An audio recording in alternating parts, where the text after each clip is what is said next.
যেমনই অর্ধেকটা টেনেছে এমন কি ঘটনা ঘটে গেল, যে রশ্মি দিয়ে পানি তুলতেছিল ওই রশ্মিখানা কেমন করে ছিঁড়ে গেল, আর ওই বালতি কুয়ার মধ্যে পড়ে গেল।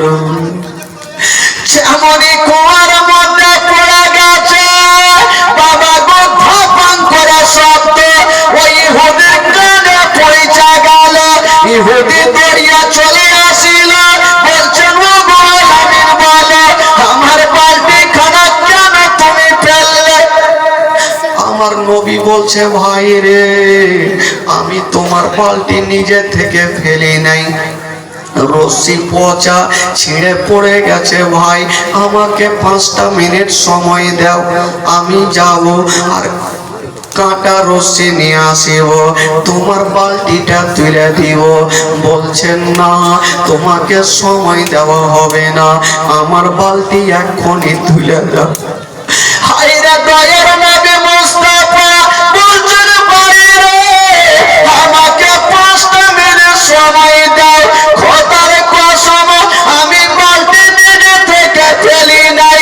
কথা চলছে বাবা, আর ওই ইহুদি বাবা গো 1 সেকেন্ড দেরি করলো না, 1 সেকেন্ড দেরি করলো না। মা নিজের হাতখানা উঠিয়েছে, কথা বলতে বলতে আমার নবীর গালে একটা ঠাঁই করে চড় মেরে দিয়েছে। যেমনই আমার নবীর গালে চড় মেরেছেন মা, আমার নবীর সাদা গালে 5টা আঙুলের যেন দাগ বসে, এত জোরে মেরেছেন আমার নবীর সাদা গালে 5টা আঙুলের দাগ বসে গেল। ওই ইহুদি মায়ের মেরে দেওয়ার পরে দাঁড়িয়েছিল, ও যুবক বন্ধুরা, আজকে যদি কেউ আমাকে মারে, যদি কেউ আমার গালে মারে, আমি নিজের হাতখানা আমার গালে দিব। কেন দিব? ব্যথা হচ্ছে বলে দিব। কিন্তু আমার নবী তা করলেন না। আমার নবীর গালে যখন তামাচা মেরেছে, আমার নবী নিজের গালে হাতখানা দিলেন না, ওই ইহুদির হাতখানা ধরে ফেললেন আর বলছেন ভাই বলো, তুমি আমার গালে এত জোরে মেরেছো, তোমার হাতে কি ব্যথা হয়েছে? ওই ইহুদির হাতখানা আমার নবী সাহালিয়া দিচ্ছেন বাবা, আর বলছে ভাই রে, তুমি আমার গালে অনেক জোরে মেরেছো, তোমার হাতে কি ব্যথা হয়েছে? যেমন এই কথা বলতে নেই, ওই ইহুদি কাঁদতে কাঁদতে বাড়ি পালিয়ে গেল। কয়েকটা খেজুর দিয়েছেন বাবা, আমার নবী খেজুর খানা নিয়েছেন, চোখ ভরা পানি, বুক ভরা ব্যথা নিয়ে আমার নবী চলে যাচ্ছেন বাড়ির দিকে। একটা হাতে খেজুর খানা, একটা হাত রেখেছেন গালের ওপরে, একটা হাত গালের ওপরে। আমার বেটি ফাতেমা যেন দেখতে না পাই, আমার বেটি যদি দেখে নেয় তবে ফাতেমা কাঁদতে কাঁদতে অজ্ঞান হয়ে যাবে। হায়রে আমার নবী পাক ওই খেজুর খানা নিয়া ফাতেমার গেটে ডাক দিচ্ছেন, বেটি তাড়াতাড়ি করে দরজা খোলো রে মা। ফাতেমা ভাবছেন আল্লাহ হয়তো আমার ছেলেদের জন্য আমার আব্বা কোনো খাবার নিয়ে এসছে। যেমন দরজা খুলেছেন বাবা, যেমন দরজা খুলেছেন বন্ধুরা, আমার নবীর উপরে নজর পড়ে গেল। হায়রে নবী নন্দিনী ফাতেমা, ছোট্ট বেটি ফাতেমা, বাপের চেহারা দেখছেন বাবা, কিন্তু চিন্তা করছেন আল্লাহ আমার আব্বার চোখে দিয়ে কেন পানি ঝরে, চোখ কেন লাল লাল হয়ে আছে। বলছেন আব্বা গো, আব্বা আপনার কি হয়েছে আব্বা? বলছেন বেটি রে, তুমি আমার কথা জিজ্ঞেস করো না মা, এই যে খেজুর খানা নিয়ে নাও আর আমার তনুটা থেকে তুমি দিয়ে দাও। ছোট্ট বেটি বেটি ফাতেমা যখনই খেজুর খানা নিতে যাবে, বাপের গালে নজর পড়ে গেল। আব্বা গো, আপনার একখানা হাত আপনি কেন গালের মধ্যে রেখেছেন? আপনি হাতখানা টানেন।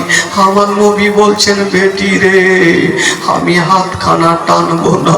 আমি হাতখানা যদি টেনে নি, মা তোমার পা থেকে জমিন পর্যন্ত সরে যাবে। বলছেন, আব্বা গো, আব্বা আপনার সব দুঃখের কথা জানি আব্বা, আপনি দয়া করে হাতখানা টানুন। আমার নবী বলছেন, বেটি রে, আমি হাতখানা টানবো না। হায় রে নবী নন্দিনী ফাতেমা বলছেন, আব্বা গো, আব্বা গো, একবার আপনি হাতখানা টানেন আব্বা। হায় রে নবী মুস্তাফা যেমনই হাতখানা টেনেছেন বাবা, যেমনই টেনেছেন মা, সঙ্গে সঙ্গে ফাতেমার নজরখানা বাপের গালে পড়ে গেছে। আব্বা, আব্বা গো, আপনার এই সাদা গালে 5টা আঙুলের দাগ কেন বসে আছে আব্বা? আব্বা কেউ আপনাকে মেরেছে আব্বা? এই কথা বলতে নাই আমার নবীর কলেজা খানা ফেটে গেল। ফাতেমা বুঝে গেল, আল্লাহ, আমার আব্বার গালে কেউ না কেউ তামাচা মেরেছে আল্লাহ। ফাতেমা বলছেন, আব্বা গো, কোন এমন দুরাচার ছিল আপনার গালে এত জোরে মেরেছে আব্বা? তার দিলে কি দয়া হইল না, ময়া হইল না? ফাতেমা দেখছেন বাপের গালখানা, আর ছোট্ট বেটি ফাতেমা গালখানাকে সাহালিয়া দিচ্ছে না, ডুগরে ডুগরে কাঁদছে। আমার নবী বলছেন, বেটি রে, তুমি আমাকে দেখে চিন্তা করো না, তোমার দোনো বেটাকে ডাকো, খেজুর খানা খাইয়ে দাও মা। তবে বেটি রে, আমাকে যে মেরেছে রে মা, আমাকে চিনতে পারেনি রে মা, কিন্তু আমি নবী তাকে চিনি। বেটি রে, আমি তাকে মাফ করে দিয়েছি। আমার নবী হচ্ছে রহমত লিল আলামিন, রহমতের ভান্ডার। আমার নবীর গালে যে লোকটা তামাচা মেরেছে, আমার নবী তার জন্য বাদদুয়া করলেন না। আমার নবী বলছেন, বেটি রে, ওই লোকটা যদি আমাকে চিনতো তবে আমাকে আঘাত করতো না রে মা, আমি তাকে ক্ষমা করে দিয়েছি রে মা। হায় রে নবী নন্দিনী ফাতেমা, আব্বার বুকে ঢুকে গেছে রে বাবা। তবে বেটিরা আব্বাকে সব চাইতে বাবা মাকে ভালোবাসে। বাপের গাল কাটা ফাতেমা এইভাবে লেড়ে দিচ্ছে রে বাবা, আরে ফাতেমা ডুগরে ডুগরে কাঁদছে না। আল্লাহ, আমার বাপকে কে এমন এত জোরে মেরেছে, তার দিলে কি দয়া হইল না, দয়া হইল না? বেরাদার বন্ধুরা, যেই নবী না হলে আসমান জমির সৃষ্টি হতো না, যেই নবী না হলে পাহাড় পর্বত সৃষ্টি হতো না, ওই নবী পাক আজকে ডুগরে ডুগরে কাঁদতেছিল। তবে বাবা গো, আমার নবীর গালে যেই লোকটা তামাচা মেরেছে, ওই লোকটার কি হয়েছিল বাবা গো? ওই লোকটা গিয়ে নিজের বিবিকে বলছে, বিবি রে, আমি একটা বিশাল বড় ভুল করে ফেলেছি। বলল, কি ভুল? বলছে, বিবি রে, আজকে আমি ওই আলামিনের গালে একটা জোরে করে চড় মেরে দিয়েছি। তবে বিবি, আমার মন বলে, আমার মন বলে, দিল বলে, ওই আলামিন কোন জাদুঘর হতে পারে না, উনি হবে শেষ জামানার নবী। বিবি রে, বিবি, দেরি করো না, আমি অন্যায় করেছি, আমি কোন মড়লের কাছে যাব না, কোন সর্দারের কাছে বিচার নিয়ে যাব না। বিবি রে, তুমি ঘরে যাও আর হাসুয়া খানা নিয়ে চলে আসো। স্বামী গো, আপনি হাসুয়া কি করবেন? বলছেন, বিবি রে, যে নবীর গালে এত সুন্দর চেহারা, আসমানের চন্দ্রতে দাগ আছে, কিন্তু নবীর চেহারাতে কোনো দাগ নেই। আমি ওই গালে তামাচা মেরে দিয়ে আমি একটা ভুল করে ফেলেছি। বিবিরে, হাসুয়া খানা নিয়ে চলে আসো। কদর দিয়ে গেল আর হাসুয়া করা দিয়ে চলে আসিল বাবা। ইহুদি বলছে না বিবি রে আমার এই হাত কানা আমি রাখবো না। ওই ইহুদি নিজের হাত কানা বাবা গো নিজেই কেটে ফেললো। ওই নিজের হাতখানা নিজে কেটে নিয়েছেন বাবা আর বলছেন বিবি রে দেরি করো না, চলো আমাকে ওই নবীর কাছে নিয়ে চলো, আমি নবীর কাছে যাব। ওই ইহুদি নিজের বিবিকে নিয়ে আমার নবীর দরবারে হাজির হয়ে গেল। যেমন হাজির হয়ে গেছে না বাবা ওই ইহুদি বলছেন গো ইয়া রাসূলুল্লাহ ইয়া হাবিবাল্লাহ নবী গো আপনাকে আমি চিনতে পারিনি, যদি চিনে নিতাম আপনার গালে আমি তামাচা মারতাম না। ইয়া রাসূলুল্লাহ আপনি আমাকে ক্ষমা করে দিন। আমার নবী বলছে কেন বলো? বলছে নবী গো আমি আপনার গালে তামাচা মেরেছি হুজরা, এর জন্য আমার নিজের হাতখানা আমি নিজেই কেটে ফেলেছি। আমার নবী বলছে ভুল করেছো, একটু আমার কাছে চলে আসো। ইহুদি চলে আসিল, আমার নবী পাক নিজের একটু থুতু মোবারকা নিয়ে ইহুদির কাটা হাতে লাগিয়ে দিয়েছেন। যেমনই লাগিয়ে দিয়েছেন বাবা ও ইহুদির কাটা হাত ভালো হয়ে গেল। জোরে বলুন ইহুদির কাটা হাত ভালো হয়ে গেল। ইহুদি বলছেন ইয়া রাসূলুল্লাহ ইয়া হাবিবাল্লাহ নবী গো আমি আর আবু জাহলের কথা শুনবো না, উতবা সাইবার কথা শুনবো না, আবু লাহাবের কথা শুনবো না। ইয়া রাসূলুল্লাহ আপনার কদমে চুমা দিয়া আপনার মধুমাখা কলমা শরীফ পড়ে নিতে চাই। আমার নবী মুস্তাফা সঙ্গে সঙ্গে ওই ইহুদিকে বাবা মধুমাখা কলমা পড়াইয়া দিয়েছেন। মধুমাখা কলমা পড়ালেন লা ইলাহা ইল্লাল্লাহ, লা ইলাহা ইল্লাল্লাহ, লা ইলাহা ইল্লাল্লাহ, লা ইলাহা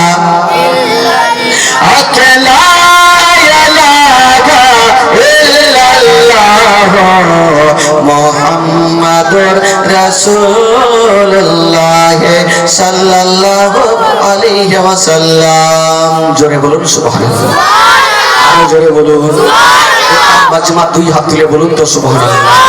জোরে বলুন ইয়া রাসূলুল্লাহ। চাচা আপনারা হাত তুলছেন না, কোনো অসুবিধা আছে? পয়সা লাগবে না চাচা, কারণ এটা হচ্ছে নবীর মাহফিল আর আপনাদের জন্য আজকে আমি মেহমান, আর মেহমানের দোয়া আল্লাহর দরবারে কবুল হয়। যদি সত্যিকারই আপনারা নবীকে ভালোবেসে থাকেন একবার হাত তুলে বলুন তো সুবহানাল্লাহ, জোরে বলুন ইয়া রাসূলুল্লাহ। মাশাআল্লাহ বেরাদার বন্ধুগণ, তবে ওই জলদি ভাই মা বোনদের সংখ্যা সব দিনে বেশি হয়, ভাই বোনদের সংখ্যা খুব বেশি হয় না, চারিদিকে এরকম হয় নাকি? আপনাদের এই মারওয়াবাদী চাঁদপাড়া কি এত বড় এইটি লোককে নিয়ে প্রত্যেক বছর জীবনী হয়? হ্যাঁ এটিকে নিয়ে যেই বক্তা আসবে হাইরে গেল দিবে, এখন গেল দিবে না পরে গেল দিবে। আচ্ছা এই গ্রামে নাকি শুনলাম এই গ্রামে নাকি কেউ নিশা পান করে না নাকি? আচ্ছা যারা নিশা পান করে একটু হাত তুলে দেখান তো, তুলেন তুলেন, লজ্জা নেই। নিশা যারা পান করছে হাত তুলেন। কত সুন্দর গ্রামে এসছি, খালাতের লোক জানে না সবাই পান করে। হ্যাঁ আমার কাছে কানে খবর আছে যে এই গ্রামের 90% মানুষ ওই দিকে লিপ্ত আছে। খোদার কসম, এই যে নিঃশ্বাস ছাড়বেন ঢুকবে তার কোনো গ্যারেন্টি আছে ভাই? একটু জোরে বলুন আছে? এখানে জীবনী শুনে বাড়ি পৌঁছাতে পারবেন তার কোনো গ্যারেন্টি আছে? আমি জীবনী করে বাড়ি যেতে পারবো তার কোনো গ্যারেন্টি আছে? এদিকে যখন সবই জ্ঞান আছে তো ওইদিকে ঢকঢক ঢকঢক করছেন কেন? ওইদিকেও তো খেয়াল রাখা দরকার। তবে একটা জিনিস আছে, মাতাল যতই হোক না কেন, তালে মাতাল হইলে পুলিশ দেখলে ওর মাতালি ভেঙে যাবে। একটা লোক একদম ফুল প্যাট খাইয়েছে আর চলে আসছে ফাঁকা রাস্তা দিয়ে, চলে আসছে টুনির মা গান দিয়েছে চলে আসছে, আর ওই রাস্তা দিয়ে একটা পুলিশের গাড়ি কিন্তু চলে গেছে। কোন মারুয়াবাদী যাবে, কার কাছে কোন আসামিকে ধরবে। তো পুলিশ গুলা ভাবছে ওই আসামির বাড়ি চিনি না, আর এখানে কাউকে দেখাও যায় না, কাকে জিজ্ঞেস করব। আর মাতাল দেখছে বাপরে তো চলে আসছে, যদি ধরে এলে তো পাঁচা তেল পড়বে, লাভ না, ভাগবো কুণ্ঠে। পুলিশ যখন কাছাকাছি হলো, মাতাল বাঁচার জন্য চাপ্পাল খুলে দিয়েছে আর একটা কবরস্থানের পাশে গিয়ে এইভাবে হাত জোড়া করে বলছে আল্লাহ আল্লাহ আল্লাহ আল্লাহ। কেন জানেন? বাঁচার লেগে যে পাছাতে লাদ না পড়ে। পুলিশ গুলা ভাবছে আসামির বাড়ি যাবো, কাকে বলবো তো চলো ওই লোকটা দাঁড়িয়ে আছে ওকে জিজ্ঞেস করি। ও দুটা হিন্দু পুলিশ নাইলে কিন্তু ওর দিকে চলিয়েছে, ও টেরা চোখে দেখছে। আগে মাগে তো ফেসে গেলাম, ই তো বেটারা ধরে ফেলবে, আর ধরে নিলার উপায় নাই। পুলিশ গুলা ওর পাশে গিয়েছে, ওরাকে দেখে ওর গিয়ার কিন্তু আরো বেড়ে গেছে। কি গিয়ার? একদম শুরু করেছে আল্লাহ আল্লাহ আল্লাহ। যারা জিজ্ঞেস করতে না পারে ওকে, এত ফুল পাওয়ার বাড়লো। তো পুলিশ গুলা ভাবছে ইয়ার দোয়া শেষ হবে, যাকে জিজ্ঞেস করবো। 1 ঘন্টা 2 ঘন্টা ওর দোয়া না শেষ হয়েছে, ওকে জিজ্ঞেস করছে। রাগের মাথায় পুলিশ গুলো বলছে চল বাড়ি চল, এর দোয়া শেষ হবে বাড়ি চল। এরা কিন্তু চলিয়েছে, আর এই মাতাল বলছে রে বেটা গেলি তোর বাপও আমাকে ধরতে পারবে না, আমি ওই মাতালের মাতাল। ও তো চলে গেল ভাই, কিন্তু গাড়ির মধ্যে দুটা মুসলমান পুলিশ ছিল। এরা জিজ্ঞেস করছে কি ব্যাপার, লোকটা কিছু বললো না, বলো ধুর তোমাদের কোন এমন দোয়া, এত লম্বা দোয়া জীবন আবার ছাড়েই না। ওই দুটা মুসলমান পুলিশ মনে মনে ভাবলো ওইটা মনে হয় কোনো আল্লাহওয়ালা আছে, নচেত এত লম্বা দোয়া করে। বলে এক কাজ করো, তোমরা গাড়িতে বসো, আমরা যাবো আর দোয়াতে সামিল হবো, কারণ ভালোর দোয়াতে সামিল হয়ে একটু ভালো হইতে হবে। এই দুটা মুসলমান পুলিশ কিন্তু নেমে চলে যাচ্ছে, আর ও দেখছে ফেটে আর ফের দু বেটা চলে আসছে। এবার মনে হয় ধরা পড়ে যাবো। আসলো আর ওরা ও জুতা খুলেছে, ওর পাশে ওরা দাঁড়িয়ে গেছে। ও বলছে আল্লাহ আল্লাহ, এরাও বলছে আল্লাহ আল্লাহ। 1 ঘন্টা হলো, 2 ঘন্টা হলো, 3 ঘন্টা হলো, ও দোয়া ছাড়বে তাহলে ওকে জিজ্ঞেস করবে। এই মুসলমান পুলিশ গুলার মিজাজ খারাপ, বলছে দাঁড়িয়ে গেছে। কি হলো? বললো এতদিন হয়ে গেল বাপের জন্মে এত লম্বা দোয়া করি, তুই কিসের দোয়া করছিস রে? বলে আমি 1 ঘন্টা করে 2 ঘন্টা করে আমার ব্যাপার, করবি কর না করবি যা। পুলিশ গুলা বলছে ঠিকই কথা, দোয়া করে তো মানা করার কিছু নেই। তো পুলিশ গুলা ওকে বলছে আচ্ছা তোর কে মারা গেছে বলতো, যে তুই দোয়া করছিস এত লম্বা? বলছে আমার বাপ মারা গেছে। তো দেখছে ওখানে কোনো কবরই নেই, একটা ছোট্ট বাচ্চার কবর। তো ওকে বলছে তুই যে ছোট্ট বাচ্চার কবরের কাছে কাঁদছিস, এটা দেখছে মাতাল, ধরা পড়ে গেল।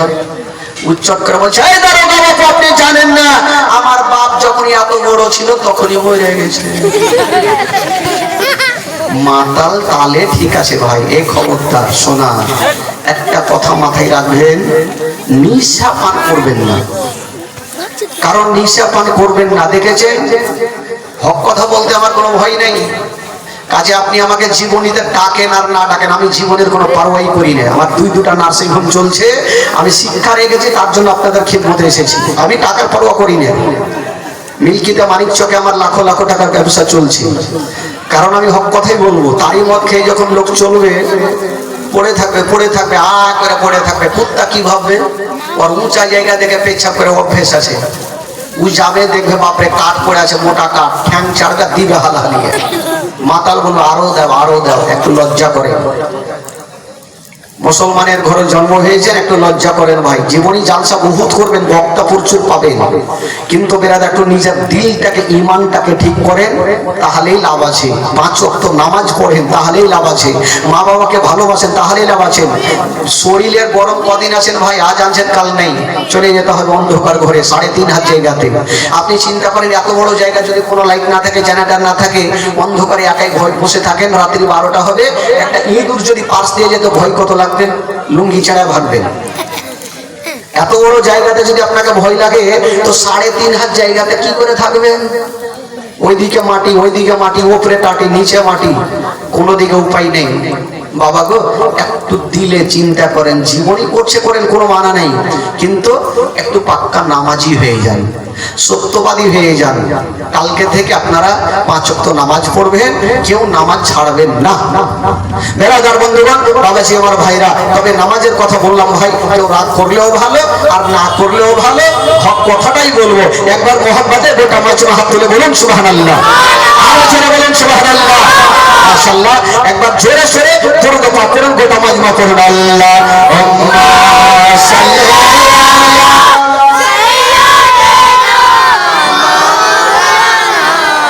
محمد وعلى آل سيدنا وعلى آل سيدنا مولانا محمد সাল্লাল্লাহু তাআলা আলাইহি ওয়াসাল্লাম।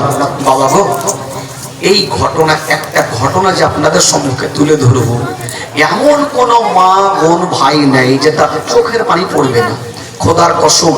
তবে আহলে বাইতের মহব্বতে কেউ একটা ফোঁটা চোখের পানি যদি আজকে ফেলে দিতে পারেন, তবে কাল হাসরের মাঠে সুবহানাল্লাহ, আমার নবী খুশি হবে, আর নবী যদি খুশি হয় আমার আল্লাহ খুশি হয়ে যাবে।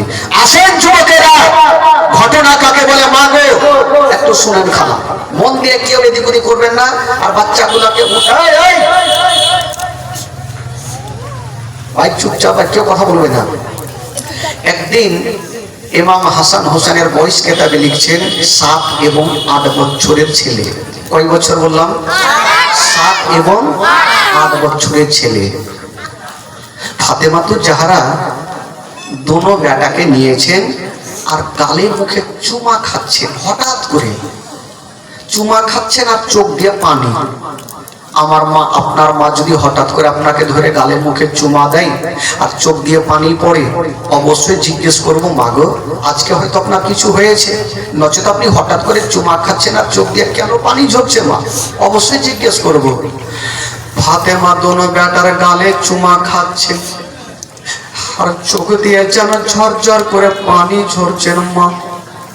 দোনো ছেলে মার হাত ধরে বলছেন, মা গো আজকে তুমি চুমা খাচ্ছ কিন্তু চোখ দিয়ে কেন পানি ঝরছে মা বলো। ফাতেমা বলছেন, বেটা রে, আমি তোমাদের যদি বলে দিই বেটা, তবে তোমাদের পা থেকে জমিন পর্যন্ত সরে যাবে রে বেটা। আমি কেন কাঁদছি রে লাল, এই কথাটা এখন আমি তোমাদের বলবো না, তবে কেতাব লেখক লিখছেন, বাবা ফাতেমা সেদিন কেন কাঁদতেছিল, আমার নবী যেদিন ইন্তিকাল করছিলেন বাবা, ফাতেমা ডুবরে ডুবরে কাঁদছিলেন। আমার নবী একটা কথা বলেছিলেন, মা আমার ইন্তিকালের 6 মাস পরে রে মা তোমারও ইন্তিকাল হবে।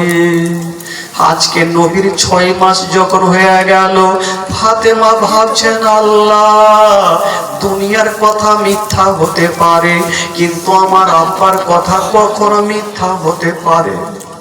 আমার আব্বা বলেছে আমার আব্বার 6 মাস পরে আমারও ইন্তিকাল হবে। আল্লাহ আমি গণতি করে দেখেছি, আমার আব্বার 6 মাস পূর্ণ হয়ে গেল। ফাতেমা বুঝে গেল আমি হয়তো আর বেশিক্ষণ বাঁচব না। দোনো লাডলাকে নিয়ে মা গালে মুখে চুমা খাচ্ছেন আর চোখ দিয়ে যেন ঝরঝর করে পানি। দোনো ছেলে বলছেন, মা গো মা তুমি কাঁদছো কেন মা বলো। বলছে না বেটা রে, ওরে লাগলা তুলোর মনে পারা যারা পারা, ওরে নয়নেরা তারা, চলে রে বেটা চলে তোমাদের সর্বপ্রথম গোসল বানিয়ে দি। হাইরে নবী নন্দিনী ফাতেমা কোন ছেলেকে গোসল বানিয়ে দিচ্ছে না বাবা। আর ফাতেমার চোখে দিয়া পানি ঝরে যাচ্ছে। ফাতেমা কাঁদছেন, গোসল দিচ্ছে না। ফাতেমা ভাবছেন, আল্লাহ মানুষ যখন ইন্তিকাল করে যায়, এই ছেলেরা তোরা উঠাকে ফেক দেবে,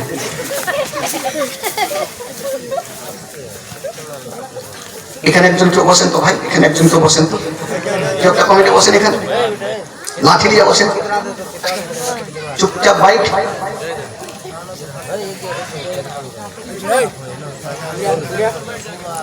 এই ছেলেরাই কিসের এদিকে আছে, এদিকে যাও, এদিকে যাও, একজন বসেন ওখানে, কানে আওয়াজ একটাও না আসে।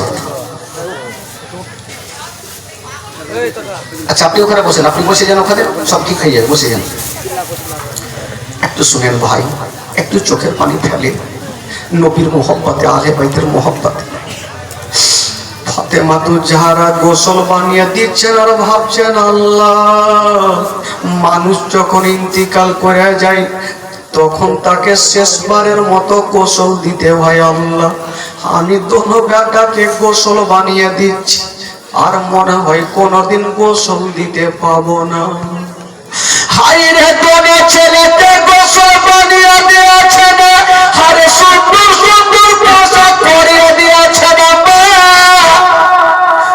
চোখে সুরমা লাগিয়ে দিচ্ছেন ফাতেমা। দোনো ছেলে আরমান করে জিজ্ঞেস করছেন, মা গো আজকে তুমি আমাদের এত আদর কেন করছো মা? মা আদর কেন করছো মা? অন্যদিন তুমি এরকম আদর করনি মা, আজকে আদর কেন করছো মা? কোন মা যদি সন্তানকে ছেড়ে ইন্তিকাল করে, বলুন মা গো ওই মায়ের দিলখানা কেমন করবে?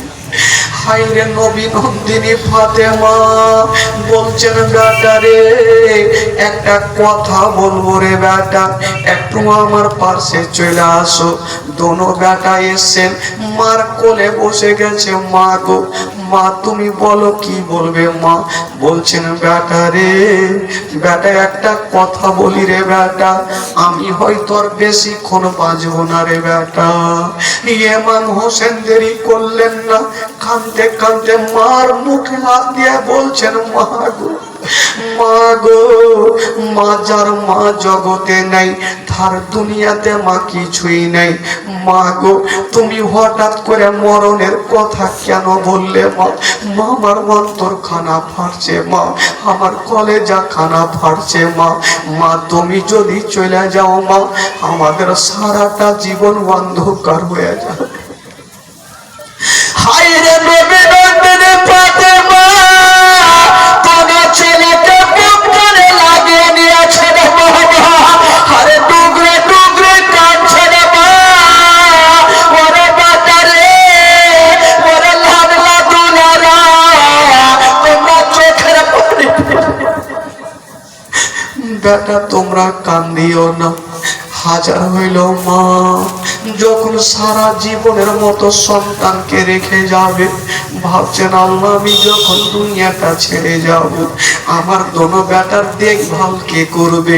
স্বামী আলীকে ডাক দিচ্ছেন, বাবু আমার মাথার তাজ, একবার আপনি চলে আসেন।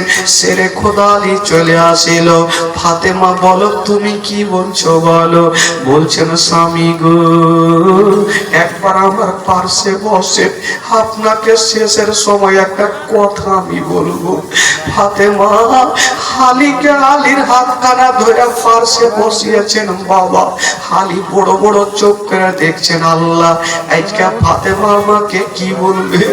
বলছেন, স্বামী গো দেখছো আমার পার্শ্বে দুটা লাডলা দুলারা বসে আছে, দুটা বেটি উম্মে কুলসুম যাইনা বসে আছে।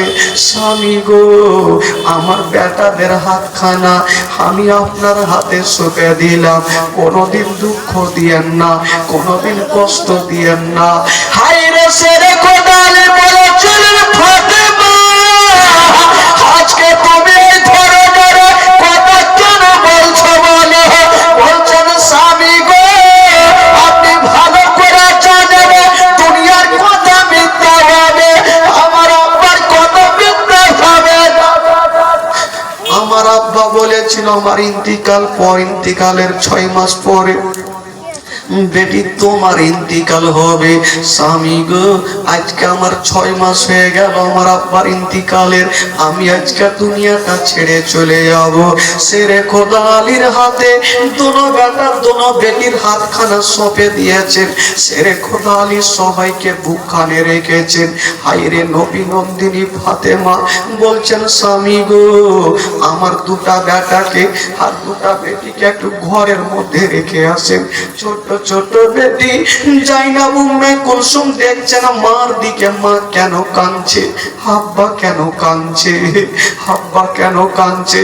উম্মে কুলসুম বলছেন, মা মা গো, মা তুমি আজকে আমাদের ঘরে কেন পাঠাচ্ছ মা? ফাতেমা বলছেন, বেটি রে, একবার আমার কাছে চলে আসো রে মা। হায়রে নবী নন্দিনী ফাতেমা জাইনাব উম্মে কুলসুমকে বুকখানে ভরে নিয়েছেন বাবা, আর বলছেন, বেটি রে, একটা কথা বলো মা, আমি তোমার মা যদি ইন্তিকাল করে যায় তবে তোমাদের কেমন লাগবে বেটি? জাইনাব কাঁদছেন আর বলছে, মা গো, মা গো, যার মা নেই, বেটিদের মা যদি না থাকে তবে দুনিয়াটা অন্ধকার। মা গো, মা তুমি মরণের কথা বলিও না মা, আমরা ঘরে যাব না মা, মা গো, আজকে আমরা তোমার কাছে বসে থাকবো। হায়রে ফাতেমা বলছেন, স্বামী গো, আমার দোনো বেটার বেটিকে একটু ঘরে রেখে আসেন। শেরে খোদা আলী দোনো বেটা বেটিকে বুকে করে নিয়ে ঘরের মধ্যে রেখে আসলেন। যেমনই এসে দেখছেন বাবা, ফাতেমা আস্তে আস্তে যেন বিছানায় শুয়ে যাচ্ছে।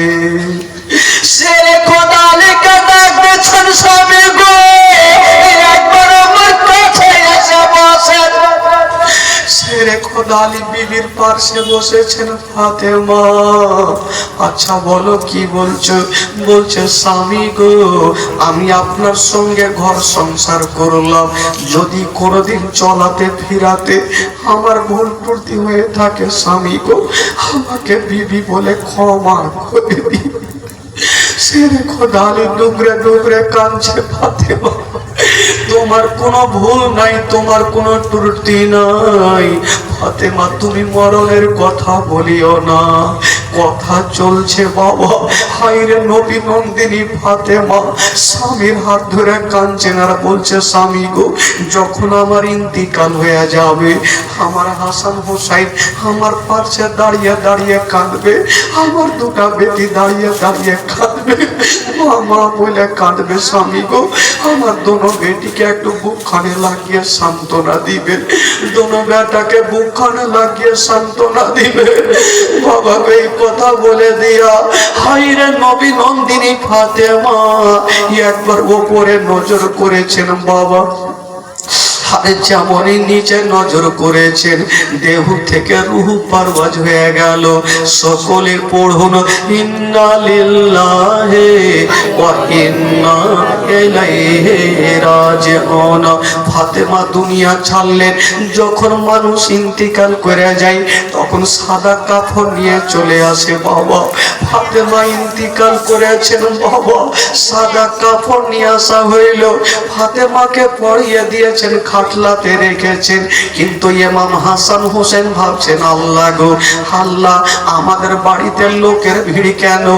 একবার যাই দেখি। যেমন এসে দেখছেন মাকে দেখা যায় না, দেখা কেমন করে যাবে বাবা, সাদা কাপড়ে ঢাকা। দুনো বেটি চলে আসলো। আব্বা, আব্বা গো, আমার মা কোথায় গেল? আব্বা, আমার মা কোথায় গেল? বলছেন, বেটি রে, আজকে তোমার মা এত দূরে চলে গেছে, আর কখনো তোমাদের বেটি বলে বুকখানে নিবে না। ইমাম হাসান বলছেন, আব্বা বেটা কেমন কথা বলছেন? আব্বা, যার মা জগতে নাই তার দুনিয়াতে মা কিছুই নাই। বাবা গো, জাইনাব উম্মে কুলসুম ছোট্ট ছোট্ট বেটি খাচ্ছে। আব্বা গো, আমার মা কোথায় আছে একবার দেখান আব্বা। বলছে, বেটি রে, ওই যে খাটলাতে ঢাকা রে মা। এই কথা যেমনই বলতে নেই, ইমাম হাসান হোসেন জাইনাব উম্মে কুলসুম কাঁদতে কাঁদতে ঘরের মধ্যে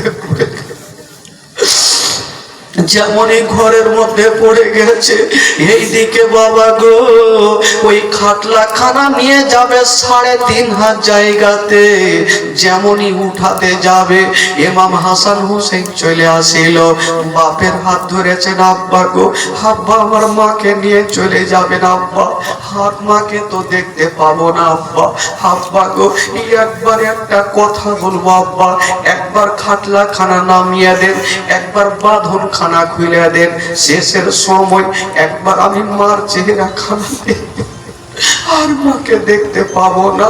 বাবা গো কোনো বেটি যদি দিল্লি বোম্বাইয়ে বিয়ে হয় আর শুনতে পাই মা ইন্তিকাল করেছে, ওই বেটি যদি গাড়িও না পায় দৌড়াতে শুরু করবে শুধু একবার মার চেহারা খানা দেখার জন্য। বেটিরা মাকে সব থেকে বেশি ভালোবাসে।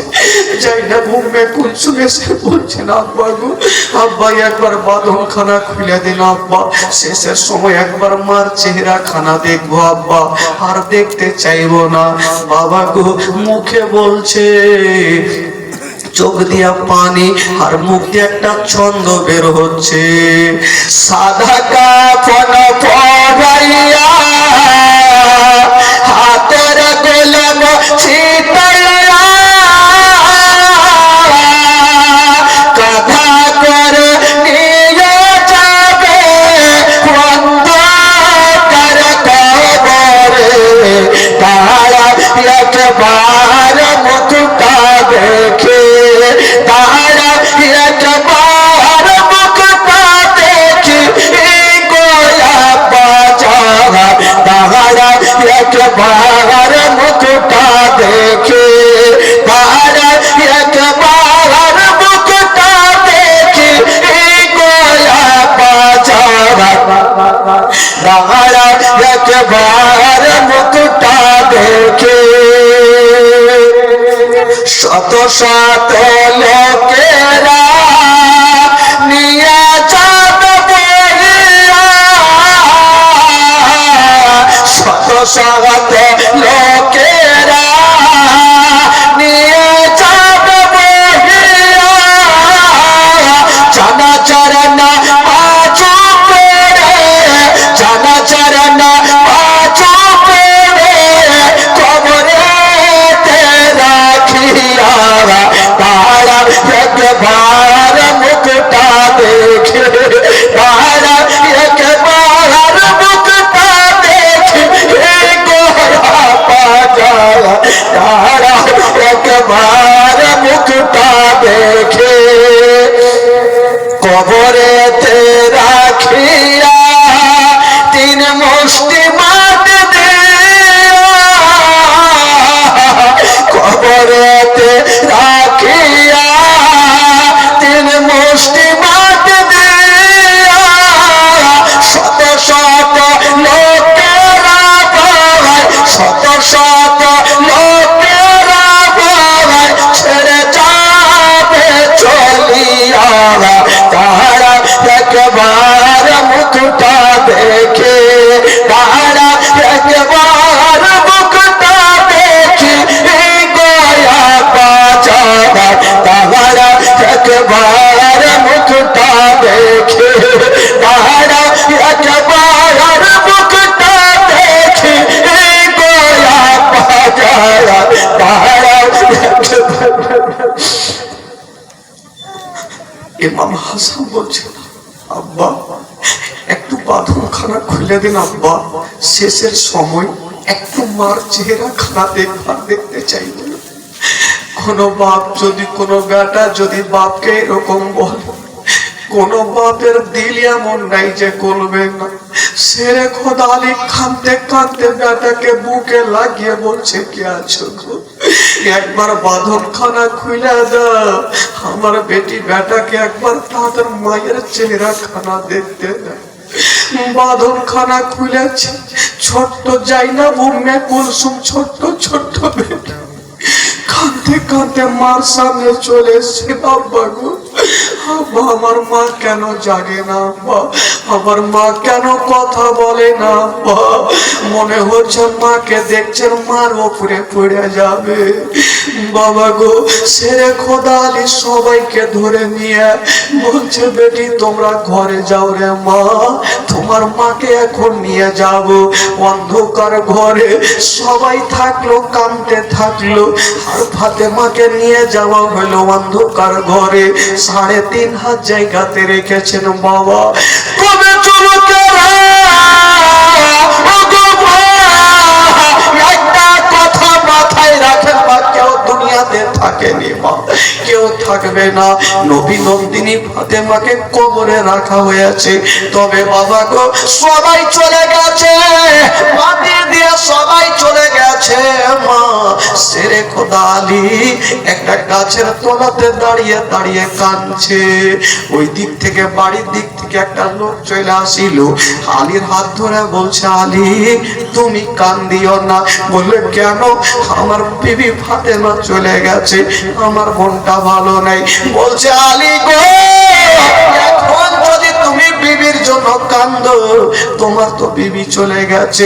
যদি তুমি দেরি করো, তবে তোমার 2টা বেটা 2টা বেটিও দুনিয়া থেকে চলে যাবে। কেন, কি হয়েছে?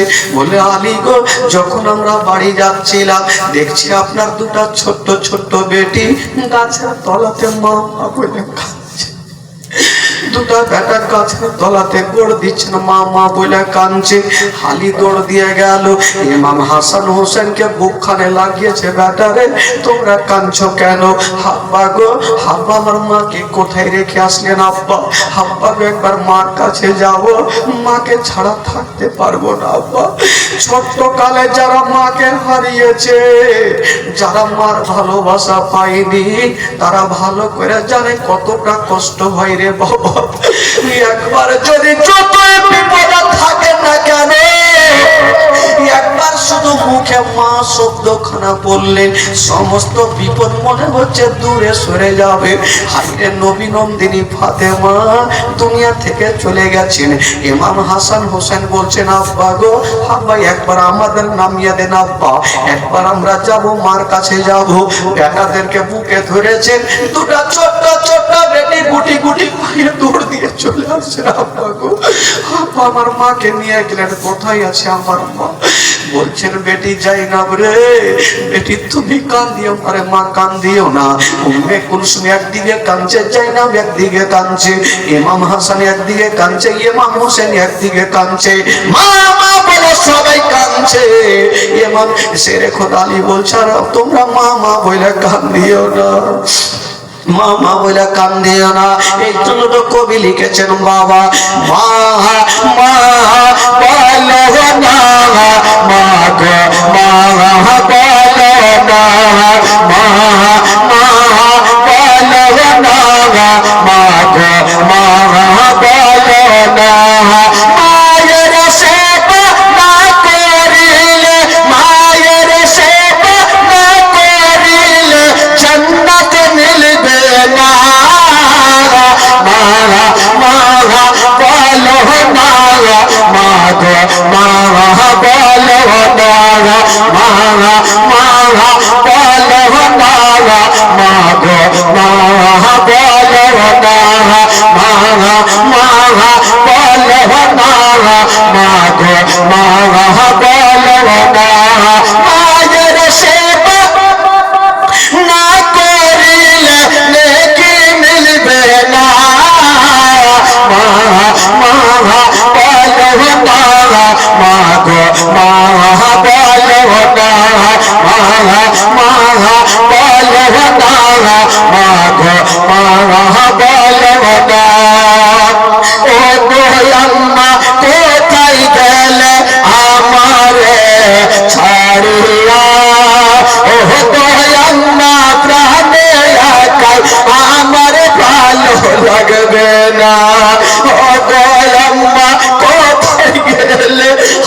মাগো বলো না মাগো মাগো বলো না মাগো মাগো বলো না মাগো মাগো বলো না মাগো মাগো বলো না মায়ের সেবা না করিলে নেকি মিলবে না মাগো মাগো বলো না মাগো মাগো বলো না মাগো মাগো বলো না মাগো মাগো বলো না।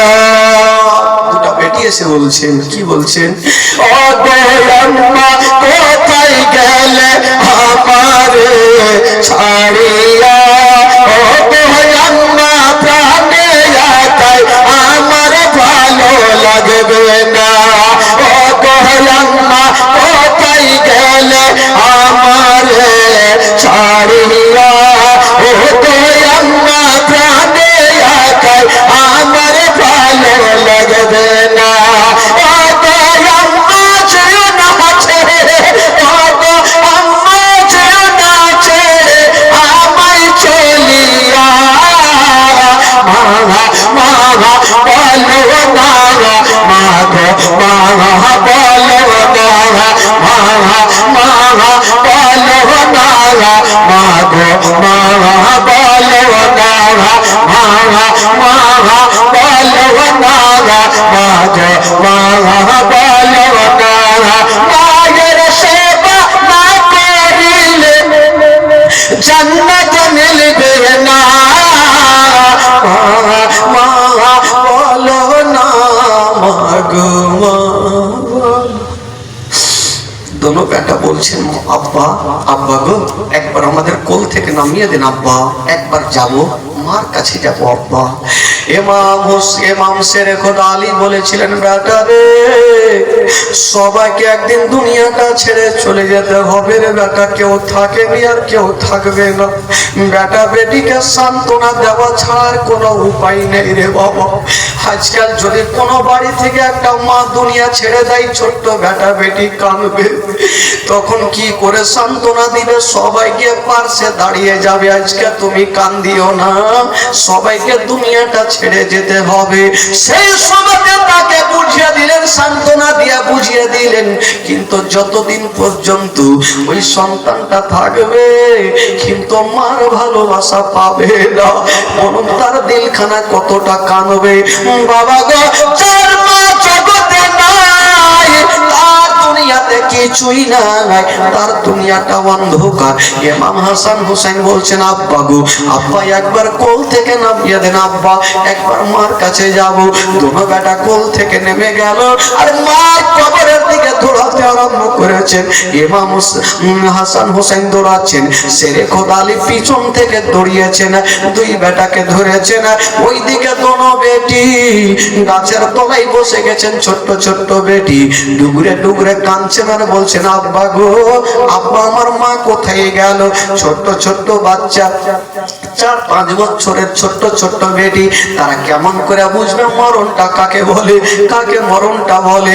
কিন্তু মা সারা দিনের সারা জীবনের মতো চলে গেছে, এই কথাটা ছোট্ট বেটিরা কেমন করে বুঝবে? বাবা গো মাকে দেখতে পাই না, শুধু একটাই কথা বলছেন আব্বা আব্বা গো। বলুন একটা 3 বছরের ছেলে 5 বছরের ছেলে যদি মাকে দেখতে না পাই আব্বাকে বলবে আব্বা আমার মা কোথায় গেল আব্বা, এই কথাটা বলছেন আব্বা গো আমার মা কোথায় গেল? বলছেন বেটি রে চলো বাড়ি চলো। বেটা বেটিকে সান্ত্বনা দিয়ে রাখলেন বাবা। তবে যুবকেরা রে একটা কথা বলি বাবা, কেউ মা বাবাকে কষ্ট দিবেন না, মাকে কেউ ধিক্কার দিয়ে গালি দিবেন না। যদি পারেন বাবা তবে বাড়ি যান আর মায়ের কদমে একটা চুমা দিয়া দেন। যদি পারেন বাবা তবে মায়ের কদমে একটা চুমা দিয়ে দেন, কিন্তু মাকে কষ্ট দিবেন না। কেন দিবেন না? যতক্ষণ পর্যন্ত পর্যন্ত রাত্রি 12টা বেজে যাবে, মা রাস্তার ধারে দাঁড়িয়ে থাকবে, আমার বেটা যতক্ষণ পর্যন্ত আসবে না আমি ঘরের মধ্যে যাব না। বেটা চলে আসবে, বেটাই একবারও জিজ্ঞেস করলো না মা গো মা তুমি কেন দাঁড়িয়ে আছো, কিন্তু মায়ের দিল বলে মন বলে আমার বেটাকে যতক্ষণ আমি খাওয়াবো না আমি ততক্ষণ পর্যন্ত খাবো না। কাকে মা বলে? ওই মা বেটাকে খাবার খাইয়া দিয়া মা বিছানাতে থাকছেন, বেটা একবারও জিজ্ঞেস করে না মা গো আপনি খেয়েছেন কি খাননি, এই কথাটা জিজ্ঞেস করলেন না। কিন্তু মা যতক্ষণ পর্যন্ত খাবার যদি অল্প থাকে মা সন্তানকে আগে পেট ভর্তি করে খাওয়াবে, মা পানি পান করে শুয়ে যাবে। ওই মাকে কেমন করে ভুলবেন বাবা? এই যে শীতের রাত, বাচ্চা ছোট্ট বাচ্চা পেচ্ছাপ করে দিয়েছে না, এই রাতের অন্ধকারে মা কোথায় যাবে? মা চিন্তা করছেন সন্তানকে আমি পেচ্ছাপের উপরে শোয়াবো না, শুকনো দিকে সন্তানকে রেখে দিয়া ওই বয়স্ক মা বাবা গো সারাটা রাত ধরে পেচ্ছাপের উপরে শুয়ে থাকে। ওই মাকে কেমন করে ভুলবেন বাবা? মা বেটা নদী পার হচ্ছেন বাবা, নদী পার হচ্ছেন, নৌকাতে পার হচ্ছেন, চলে যাচ্ছেন অর্ধেকটা একটু আছে নদী পার হয়ে যাবে। স্বামী বলছে বিবি তাড়াতাড়ি চলে আসো, বিবি পার হচ্ছেন, খোদার কি এমন কারিশমা দেখুন, নৌকা ডুবতে আরম্ভ করেছে, নৌকা ডুবে যাচ্ছে। মা ভাবছেন আল্লাহ গো আমার কোলে একটা 3 মাসের বাচ্চা, আল্লাহ গো যদি আমি ডুবে যাই আমার সন্তানও ডুবে যাবে, আমার সন্তানও ডুবে যাবে। স্বামী দূর থেকে কাঁদছে বলছে বিবি সব শেষ হয়ে গেল, তোমরা তো ডুবে যাবে, তোমরা মারা যাবা। বিবি বলে স্বামী গো আমার মাথার তাজ, আমার মরণের কোনো চিন্তা নাই, স্বামী গো আমার সন্তানকে আমি চালিয়ে দিচ্ছি আপনি ধরে ফেলেন। বলছে বিবি তুমি তো ডুবে যাবা।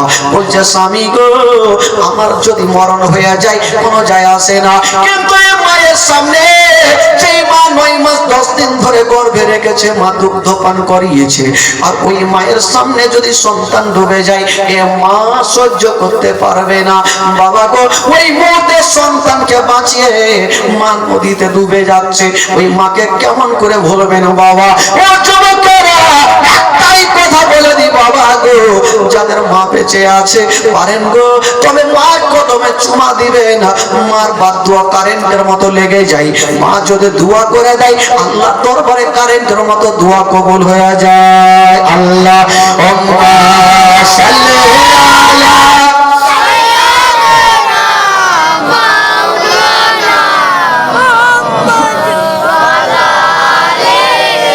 سيدنا وعلى آله سيدنا مولانا মুহাম্মদ সাল্লাল্লাহু তাআলা আলাইহি ওয়াসাল্লাম। একবার গোটা মাঝমাজার নবীকে ভালোবাসেন, একটু পরিচয় দেন না ভাই, একবার হাত তুলে বলুন না সুবহানাল্লাহ, সুবহানাল্লাহ, আর জোরে বলুন ইয়া রাসূলুল্লাহ। চলুন তো ভাই মদিনা চলুন, একটু আপনাদের মনটাকে চাঙ্গা করে দিই, তারপরে কি ঘটনা ঘটছে আবার বলবো। গোটা মাত্র একটু মদিনা চলুন, কেউ চুপ করে থাকবে না ভাই, যদি পড়াতে গুনাহ হয় আমাকে দেবেন, নেকি যদি হয় আপনারা একটু একটু করে ভাগ চুপ করে বেটে নেবেন।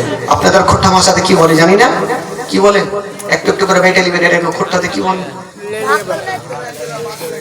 एक जरा बांट लेगा तो एक जरा बांट लेगा। हाँ बोलें तो देखी আপনার আমার সাথে গোটা মাজমা এক जरा करके বলতো দেখি। हाँ সবাই বলে আমার ভালো লাগে না আমি যাব মদিনা, আমার ভালো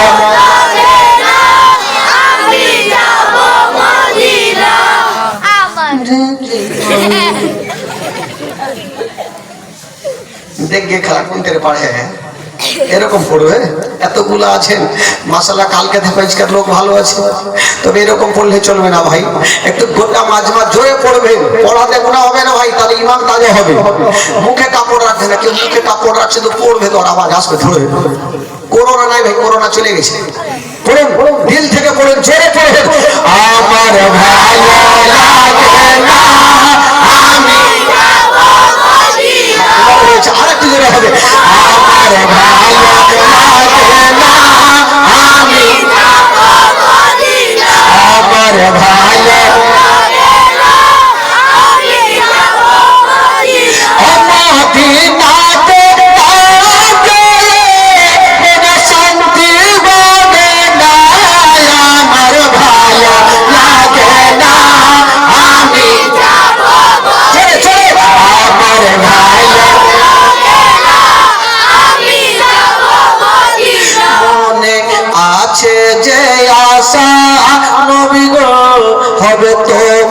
সঙ্গে দেখা মনে আছে যে আশা নবী গো হবে তোমার সঙ্গে দেখা আগে পাখির মতো থাকো তুমি উড়ে যাবো মদিনায় আমার ভালো লাগে না আমি যাব ছেড়ে ছেড়ে আমার ভালো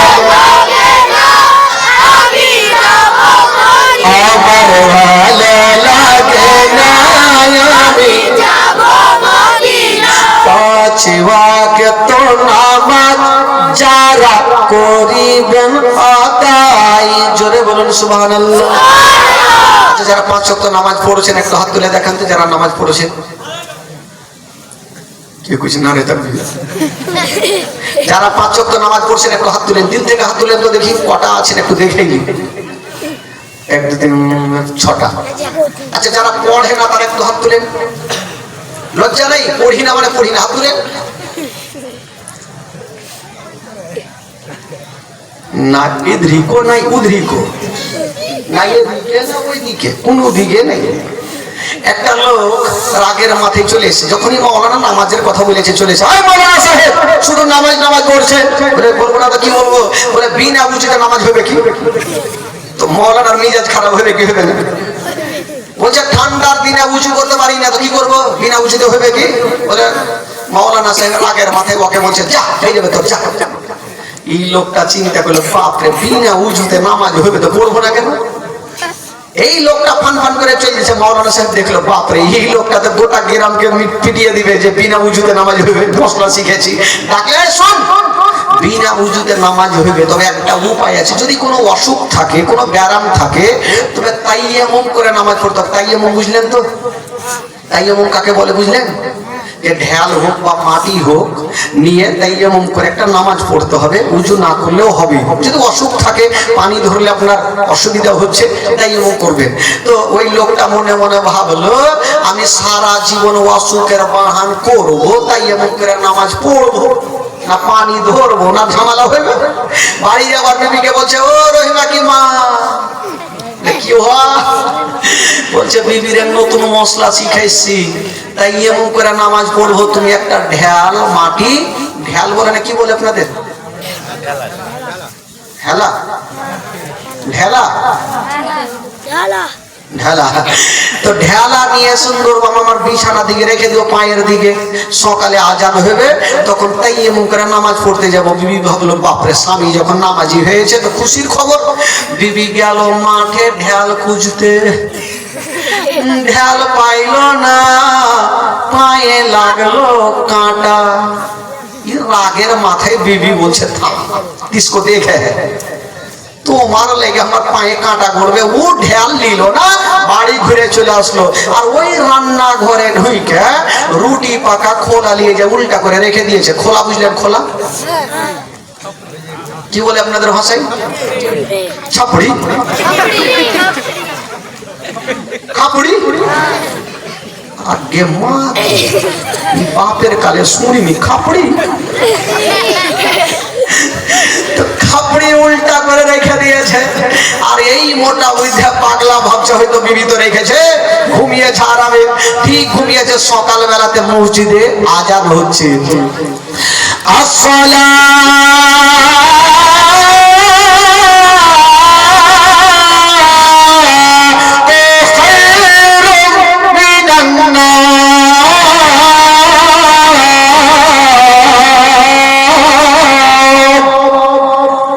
হইল এই ভাবছে দেখি বেবি ঢেল রেখেছে কিনা অন্ধকারে করতে করতে করতে করতে খাপড়িতে হাত পড়ে গেছে তো খাপড়ির পিছন দিকে কালি থাকে তো একটু নরম থাকে ভাবছে বাপরে বিবি আমাকে কত ভালোবাসে এত সুন্দর খাপড়ি ঢেল রেখেছে লি চেয়ার লাগাইছে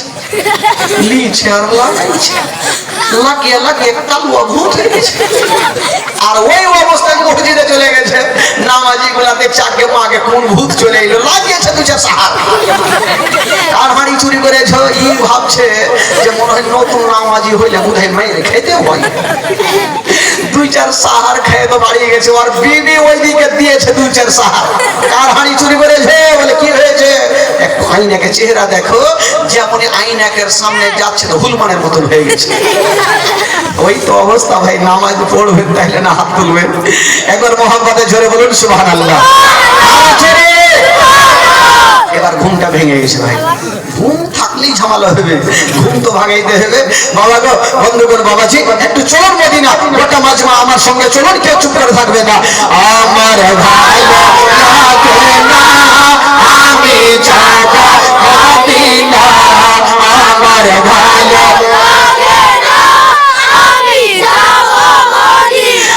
মদিনাতে গেলে মনে শান্তি হবে না, আমার ভালো লাগে না আমি যাব মদিনা, আমার ভালো লাগে না আমি যাব মদিনা। পাঁচ ওয়াক্ত নামাজ যারা করিবেন আদায়, পাঁচ ওয়াক্ত নামাজ যারা করিবেন আদায়, অত নামাজ না পড়লে পরে দেখিবে না, আমার ভালো লাগে না আমি যাব মদিনা। আমার ভালো লাগে না আমি যাব মদিনা। চলে আসলাম আজ জীবনী করে, চলে আসলাম আজ জীবনী করে, এই জীবনী না শুনলে দেখিবে না, আমার ভালো লাগে না আমি যাব মদিনা, আমার ভালো লাগে না আমি যাব মদিনা। মহব্বতে বলে দিন সুবহানাল্লাহ। আরো জোরে বলুন। এবার বাবা গো, মা ফাতেমা তুজারা ইন্তিকাল করলেন, সময় যা দিন পার হয়, ইমাম হাসান হোসেনের বিয়ে হলো, শাদী হলো, বাবা গো দিন যেতে লাগলো, সময় কাটতে লাগলো। এই করতে করতে বাবা গো, বন্ধুগণ, বাবাজিরা আপনাদেরকে পৌঁছা দিই, মদিনায় পৌঁছা দিই। আর যেমন মদিনায় যাওয়া, ইমাম হাসানকে সবাই মানতে লাগলো, গোটা মদিনার মানুষেরা মানতে লাগলো। ওই ভাই, ইমাম হাসানকে সবাই মানতে লাগলো। তবে শুনেন, আমিরে মাবিয়া উনি একজন সাহাবী রাসূল ছিলেন, জোরে বলুন সুবহানাল্লাহ। সাহাবী রাসূল আমিরে মাবিয়া, কিন্তু উনার বেটা যার নাম কেতাবে লিখছেন ইয়াজিদ। আচ্ছা বলুন, ইয়াজিদ ভালো ছিল ভাই? ভালো ছিল? পালিদ, নাপাক। ওই ইয়াজিদকে তার আব্বা ডাকছেন, ওরে বেটা ইয়াজিদ, একটু আমার কাছে আসো। বেটা রে, আমি এখন গদিতে আছি বেটা, যদি আমার ইন্তিকাল হয়ে যায় তবে আমার গদিতে ইমাম হাসানকে বসাবে, কারণ ইমাম হাসান হোসেন নবী বংশের ছেলে, জান্নাতি ফুল, আলে রাসূল, তার পারমিশন ছাড়া তুমি কোনো কাজ করবে না। এই কথা বলে দিয়া আমির মাবিয়া ইন্তিকাল করলেন। বাবা গো, সকলে পড়ুন ইন্না লিল্লাহি ওয়া ইন্না ইলাইহি রাজিউন। আমিরা মাবিয়া যখন ইন্তিকাল করলেন, ইয়াজিদ মনে মনে ভাবলো, বাপরে, আমার বাপের গদিতে আমি ইমাম হাসানকে বসাবো? জিন্দেগিতে বসাবো না। ইয়াজিদ বসলো, কিন্তু বাবা গো যতই বসুক না কেন, গোটা মদিনার মানুষেরা ইমাম হাসানকে মানতে লাগলো, ইয়াজিদকে কেউ মানে না। ইয়াজিদের মিজাজ খারাপ, যে আমাকে কেউ মানে না, কি করা যাবে? ইমাম হাসানকে যতক্ষণ পর্যন্ত দুনিয়া থেকে না সরাবো আমার পথের কাঁটা যাবে না। ওই ইয়াজিদ একটা লোককে ডাকলেন, ওই লোকটার নাম হচ্ছে মারওয়ান। কি নাম? জোরে বলুন, কি নাম? মারওয়ান। মারওয়ানকে ডেকে বলছেন, ওগো মারওয়ান, যদি তুমি ছলে বলে কৌশলে ইমাম হাসানকে দুনিয়া থেকে সরাইতে পারো, তোমাকে প্রচুর টাকা দেব, যে টাকা সারা জীবন বসে বসে খাবে, তোমার টাকা শেষ হবে না। তো মারওয়ান চিন্তা করলো, সুযোগ তো ভালো আছে, টাকাওয়ালা হইতে হবে, কি করা যাবে? মারওয়ান বাবা গো ইমাম হাসানকে মারার জন্য ছদ্মবেশী সেজে একটা রাস্তা ধরে চলে যাচ্ছেন। যেতে যেতে দেখছেন বন্ধুরা, একজন একটা জঙ্গলে একটা গাছের তলাতে একটা মা বসে আছেন, আর চোখে দিয়ে চোখ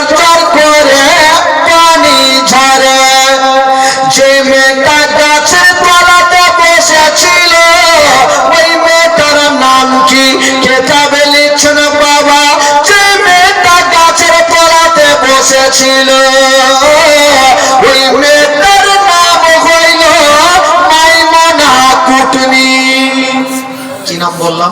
মাইমুনা কুটনি। কাউরি নাম থাকলে রাগিয়েন না খালা। মাইমুনা কুটনি গাছের তলাতে বৈশা বৈশা কাঁদছে। মারওয়ান জিজ্ঞেস করছেন, এই ছেলে, মারওয়ান জিজ্ঞেস করছেন, মা গো তুমি গাছের তলাতে কাঁদছো কেন? ওই মাইমুনা বলছে, না বাবারে, সবারই পাকা পাকা বাড়ি আর আমার হইল কাটি বাড়ি। টাকা না থাকার কারণে আমি পাকা বাড়ি দিতে পারি না। মারওয়ান ভাবলো এই মেয়েটার টাকার লোভ আছে, একে দিয়ে কাজ করাইতে হবে।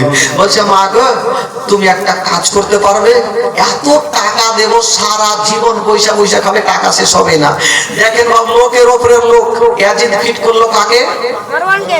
মারওয়ানকে। আর মারওয়ান ফিট করছে কাকে? মাইমুনা কুটনিকে। মাকে ইফের কাপটা জোরে কইছে, সকালে হিলতে দিবে না বাপু। ওই মাইমুনা কুটনিকে বলছে, তুমি একটা কাজ করতে পারো, প্রচুর টাকা দেবো। বলে, কি কাজ? বলে, তোমাকে কাজ করতে হবে ওই ইমাম হাসানকে যদি তুমি দুনিয়া থেকে সরাতে পারো তবে প্রচুর তোমাকে টাকা দিব। মাইমুনা বলছে, না বাবা রে, যা বলেছ আর বলিও না। এই মদিনার মাটিতে ইমাম হাসানকে সবাই মানে, এতই ভালোবাসে। ওনারা হচ্ছে নবী বংশের আওলাদ, জান্নাতি ফুল আলে রাসূল। ওনাদের উপরে যদি আঙুল চালিয়ে দিই তবে নবী নারাজ হয়ে যাবে, আমি এই কাজ করতে পারবো না। মারওয়ান বলছেন, মা গো তোমাকে একটা রাত সময় দিলাম, কালকে তুমি বাড়ি যাও, আলোচনা করো, ডিসিশন নাও, আবার কালকে এই জায়গাতে দেখা করো। যাও মা, তুমি একটা রাত তোমাকে সময় দিলাম, তুমি বাড়িতে গিয়ে ডিসিশন নাও। ওই মেয়েটা মনে মনে বলছে, আমি মারতে পারবো না, কারণ ইমাম হাসানকে এত ভালোবাসে, আমি কি করে মারবো। ওই মারওয়ান বাবা গো কি বলে, মাইমুনা চলে গেল, মারওয়ানও গেল। মাইমুনা কুটনির ঘুমটা হারিয়ে গেল। কেন? টাকার লোভ হইল যে এই এত বড় কাজ যদি কষ্ট করে করি তবে প্রচুর টাকা পেয়ে যাব। ওই যে কথা বলেছে আমি সেই কথাতে চলবো। ওই মাইমুনা কুটনি বাবা গো সকাল বেলাতে চলে গেছে আর গাছের তলাতে বসে গেল। মারওয়ান চলে আসিল, বলছেন, মা গো আচ্ছা বলো মা, তোমার ডিসিশনটা বলো মা। মাইমুনা বলছেন, বাবারে তুমি যেটা বলেছো সেটাই করবো, ইমাম হাসানকে আমি মারবো। ঠিক আছে, তুমি যখন মারবে তবে তুমি রেডি হয়ে যাও।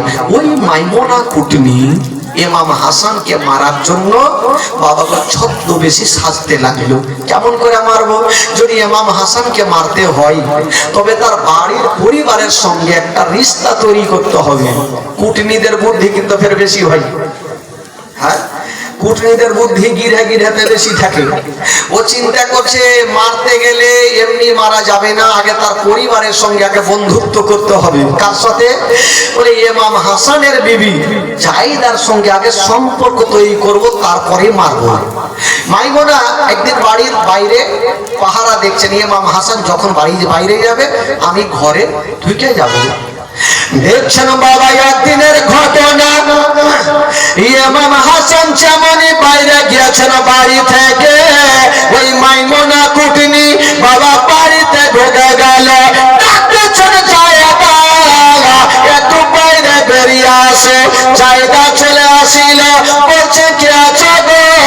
আপনাকে চিনি না, জানি না, আমার নাম ধরে কেন ডাকলেন? বলছেন, বেটি রে তুমি আমাকে চিনবে না, কারণ আমি তোমার মাসি, তোমার স্বামী ভালো করে চিনে। তো কেউ যখন কাউরি বাড়ি যাবে তাকে তো আর ফেলবে না। তো বলে যাকে মাসি যখন আপনি এসেছেন তো খুব ভালো কথা, বসে। বলে বসবো না, তোমার স্বামীর সঙ্গে দেখা করতে আসলাম। দেখেন ওই কুটনি দেখলো ইমাম হাসান বাইরে গেছে, আবার ঢুকেছে সম্পর্ক তৈরি করার জন্য। বলে আচ্ছা তোমার স্বামীর সঙ্গে দেখা করতে আসলাম, দেখা হলো না? আচ্ছা যাকে কথাতে কথাতে একটা খবর নিতে লাগলো যে কিছু নিয়ে আসতেও পারলাম না, তোমার স্বামী কি খেতে ভালোবাসে, তারপরে যদি আসি তো নিয়ে আসলো। জাহিদার মনে তো কোনো ময়লা মাটি ছিল না, উনি সত্যি কথাটা বলে ফেললেন, আমার স্বামী সব থেকে মধু খেতে ভালোবাসে। যেমন এই কথা বলেছেন বাবা, এবার মাইমুনা কুটনি পৌঁছে গেল মারওয়ানের কাছে। যেমন পৌঁছে গেছেন বাবা, বলছেন মারওয়ানা, ও দাদা রে দেরি করো না, তাড়াতাড়ি করে মধু দিয়া দাও আর মধুতে বিষ মিশিয়া দাও। বাবা গো মধু নিয়ে আসা হইল বাবা, আর এমনই বিষ মিশিয়ে দিয়েছেন বাবা, মধুর রং হয়ে লাল, কিন্তু বাবা এমনই জাহেরিলা বিষ দিয়েছেন ওই মধুখানা জামের মতো কালো হয়ে গেল। মাইমুনা জিজ্ঞেস করছেন মারওয়ান, যদি জাহিদা জিজ্ঞেস করে মধুর রং হয়ে লাল কালো কেন, তো কি বলবো? বলে তুমি বলবে এটা বিদেশি মধু, এটা বাইরে থেকে আসে আর রঙই হয় কালো, বুঝিয়ে দিয়ে কোনো মতে। দেখেন বাবা চক্রান্ত কি করছে। ঠিক আছে, ওই মাইমুনা মধুখানা নিয়ে, কালো মধুখানা নিয়ে ইমাম হাসানের বাড়ির চতুর্দিকে ঘুরতে লাগলো। যেমন ঘুরছেন মা, দেখছেন বাবা গো ওই মাইমুনার মনের ধারণা, ইমাম হাসান যখন বাইরে যাবে আমি তখন বাড়িতে ঢুকবো। বুঝবো গো বন্ধুরা একদিনের ঘটনা, ইমাম হাসান যেমনই বাইরে গিয়েছেন বাবা, ওই মাইমুনা ওই মধুখানা নিয়ে বাড়িতে ঢুকে গেল। ডাক দিচ্ছেন জায়দা। জাহিদা আবার আসলো, মাসি গো কি খবর, আপনি আবার আসলেন? বলে তোমার স্বামী কোথায়? বলে মাসি গো আপনার ভাগ্য ছাড়া ভাগ্য নাই, এখনই তো গেল। ও দেখলো তবু জিজ্ঞেস করছে, আরে দেখা তো হলো না, কি করব না করব ভাগ্যটাই খারাপ। এই যে মধুখানা নিয়ে এসে তোমার স্বামীকে দিয়ে দিও, আমার কথাটা একটু বলে দিও। ঠিক আছে। জাহিদার তো কোনো মনের মধ্যে ময়লা মাটি নেই, মাসি দিয়ে গেছে মধুখানা নিয়ে বাড়িতে রেখে দিয়েছেন।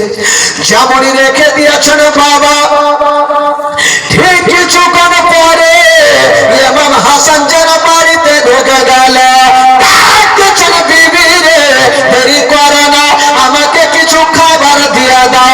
বিবি ভাবছেন আল্লাহ গো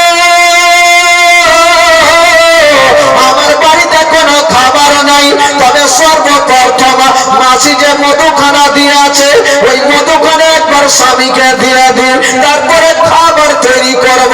মধুখানা দিয়েছে না স্বামী গো আমার, এই যে মধুখানা আপনি খেয়ে নিন।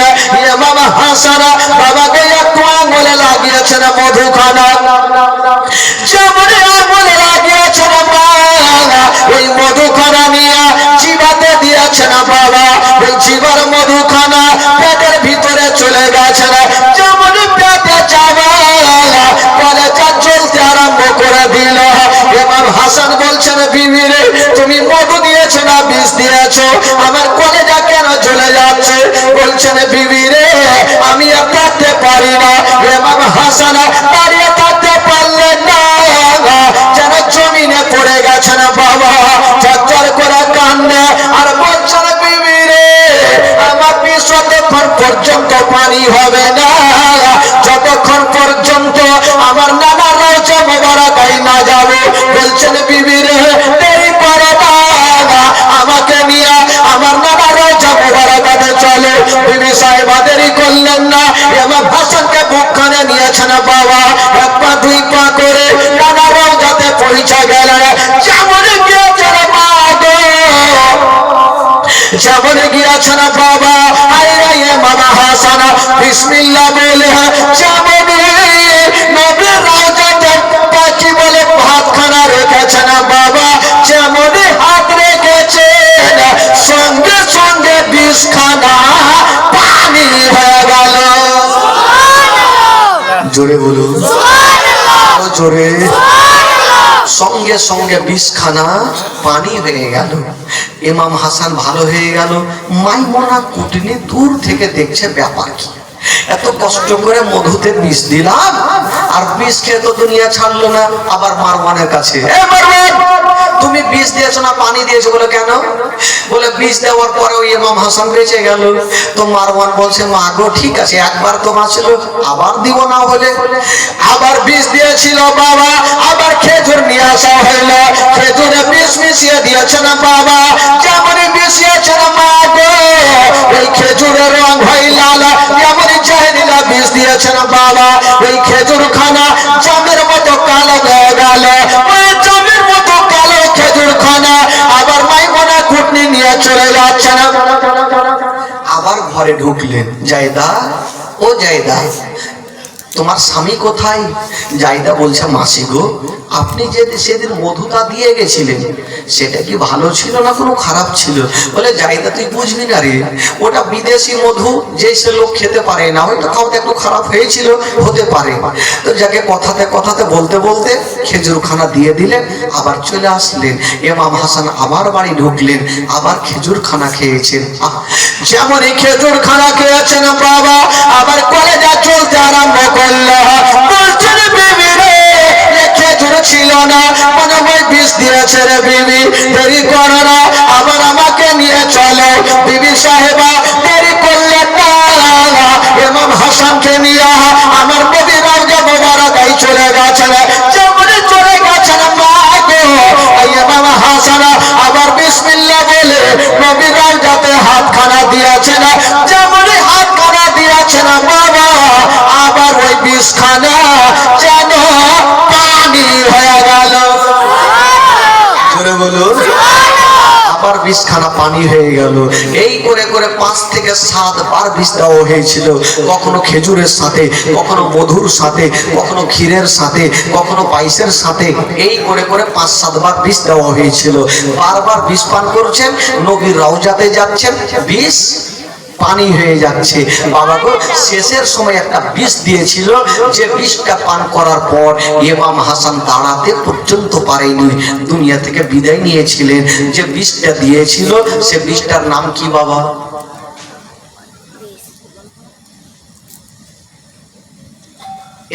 এই যদি এই কথাটা মনে না থাকে তো আমি জানবো আপনারা জীবনী শুনে একটাও আমল করেননি। কারণ জীবনের এটা মূল ঘটনা। ইমাম হাসানকে যে লাস্টের বিষটা দেওয়া হয়েছিল, যে বিষটা পান করে ইমাম হাসান যেতে পারেনি, নানা রওজাতে পৌঁছাতে পারেনি, সে বিষটার নাম কি একটু বলুন তো ভাই?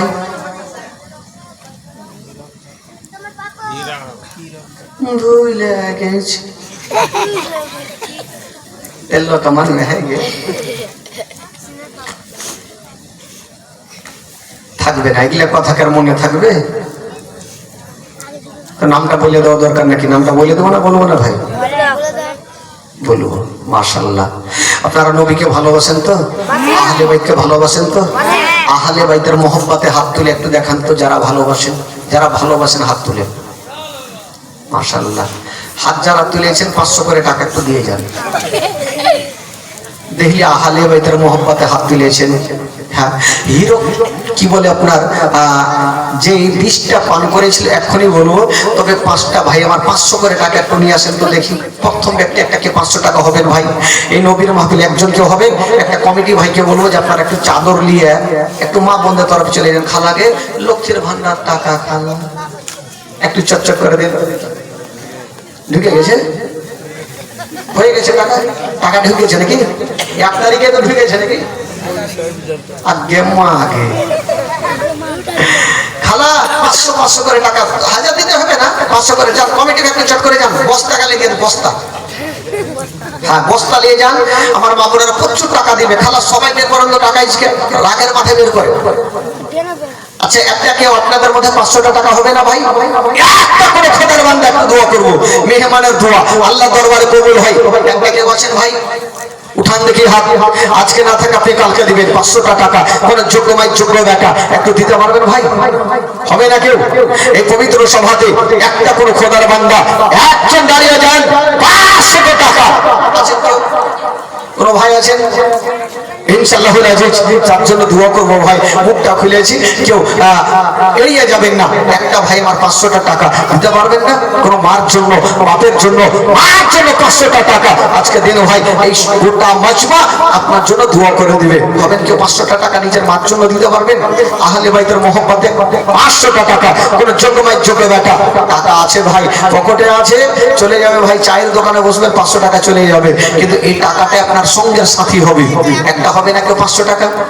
কোন ভাই, বাবা, চাচা, এই যে একটা হয়ে গেছে, সুবহানাল্লাহ। কি নাম ভাই? আব্দুল্লাহ সাহেব, সুবহানাল্লাহ। একটু ভাই জন্য দোয়া করেন তো ভাই, মন খুব সানসান করছে, একটু দোয়া করেন। আল্লাহ আমিন।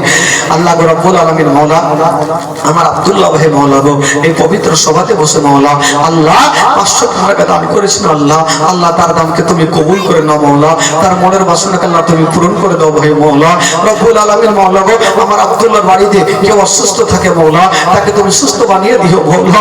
ওনার বাড়িতে কেউ দুনিয়া থেকে চলে গিয়ে থাকে মাওলা, তাকে তুমি জান্নাতবাসী করে দিও মাওলা রব্বুল আলামিন। মাওলা গো, ওনার বাড়ি থেকে মাওলা গো বিপদে থাকে, বিপদকে তুমি উদ্ধার করে দিও মাওলা, তার ব্যবসাতে তারা কি করে দিও মাওলা।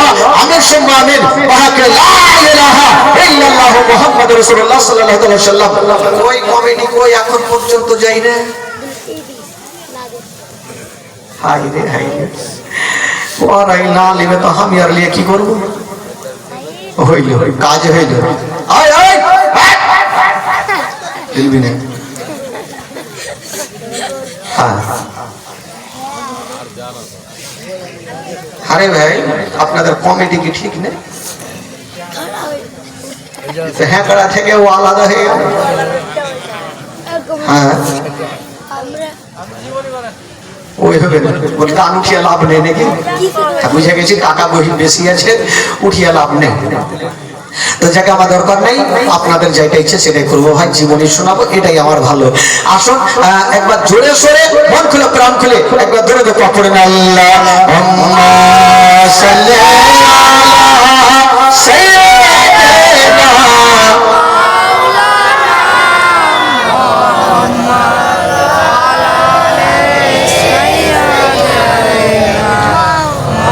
ওয়ালা আলা সাইয়্যিদিনা মুখেতে ডাকিবা, বুকেতে রাখিবা,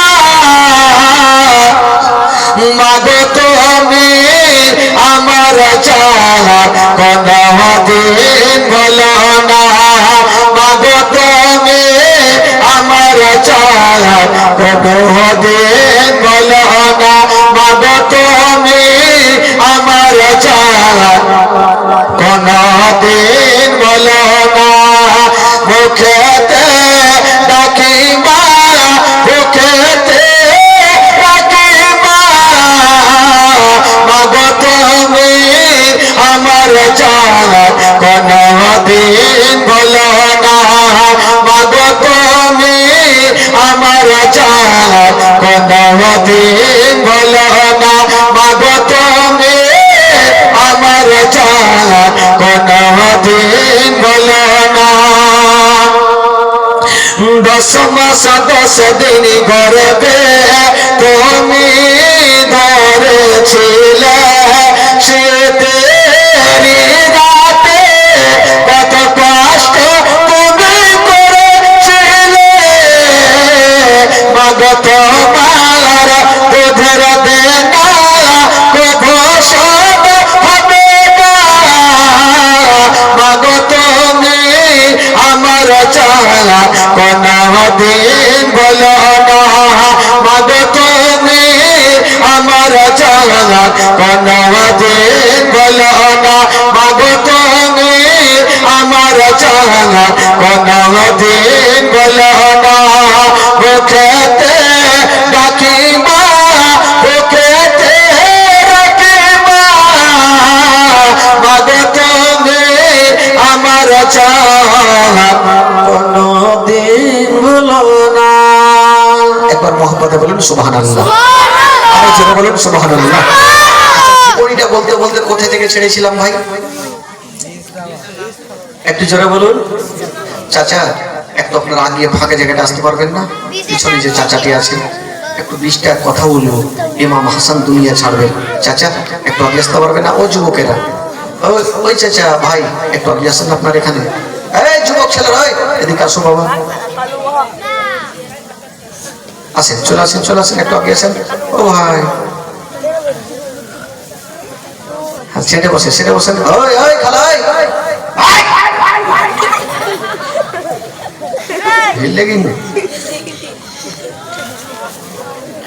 যে 20টা ইমাম হাসানকে 5 থেকে 7 বার বিষ দেওয়া হয়েছিল। এখনই বললাম, কখনো খেজুরের সাথে, কখনো পায়েসের সাথে, কখনো ক্ষীরের সাথে, কখনো মিষ্টির সাথে, কখনো মধুর সাথে প্রত্যেকবার বিষ পান করে নানা রওজাতে যাই, বিষখানা পানি হয়ে যায়। তবে সেই লাস্টে যে বিষটা দেওয়া হয়েছিল সেটা হলো হীরার গুঁড়া, হীরক চূর্ণ জহর। আপনারা দেখবেন কাঁচের দোকান, এদিকে কাঁচের দোকান আছে ভাই, কাঁচের দোকান দেখবেন কোনো কাঁচকে কোনো হ্যাকশোতে ফাড়া হয়, কোনো আড়িতে ফাড়া হয় না। একটা রুল আছে, রুল পেন্সিলের মতন, এইভাবে টানবে, একদম যেটা দিয়ে টানবে সেই পর্যন্ত ফেড়ে যাবে। ওই রুলের আগালে হীরা লাগা আছে, হীরা। তো যে হীরাতে কাঁচ পর্যন্ত ফেড়ে দেয়, ওই হীরা যদি প্যাটে যায় তবে কি অবস্থা হবে? বাবা গো একটু শুনেন, মা একটু মন দিয়ে শুনেন, তারপরে আপনাদের বিড়ি বাঁধা গজল আজকে জিকির মিকির সবই হবে, একটু ধৈর্য ধরেন। হীরার গুঁড়া কি করে দিয়েছিল বাবা গো? ইমাম হাসান, একটা লোক যদি 5 থেকে 7 বার বিষ পান করে, বলুন তো তার ভিতরে কিছু থাকবে ভাই? শরীর অসুস্থ হয়ে গেল, উঠতে পারে না, ইমাম হাসান কথা বলতে পারে না। তবে কাউরি স্বামী যদি অসুস্থ থাকে তবে বিবির মনটা ভালো করবে না, আর কাউরি বিবি যদি অসুস্থ থাকে তবে স্বামীর মনটা ভালো করবে না। বাবা গো, ইমাম হাসান 5 থেকে 7 বার বিষ পান করে ভিতর খোল হয়ে গেছে। তবে ইমাম হাসান একদিন ভাই হোসেনকে ডাক দিচ্ছেন, ভাই হোসেন একটু আমার কাছে আসো। কি হলো দাদা? বলছেন ভাই হোসেন একটা কথা বলবো ভাই। বাবা গো, মা ঘটনা শুনেন কলেজ আর ফেটে যাবে মা। ইমাম হোসেন বলেছিল, ভাই হাসান আমি যে কটা দিন বাঁচবো দাদা, আমি নিজের বাড়িতে থাকবো না, আমি আপনার বাড়িতে থাকবো দাদা। ইমাম হোসেন বলেছিল, দাদা গো আপনি হচ্ছেন আমার বড় দাদা, আপনি আমার বাড়িতে থাকবেন, এতে কোনো সন্দেহ নেই, কোনো বাধা নেই দাদা, আপনি আমার বাড়িতে থাকতে পারেন। ইমাম হাসান ভাই হোসেনের বাড়িতে আরাম করছেন, একটা ঘরে ইমাম হাসান আরাম করছেন।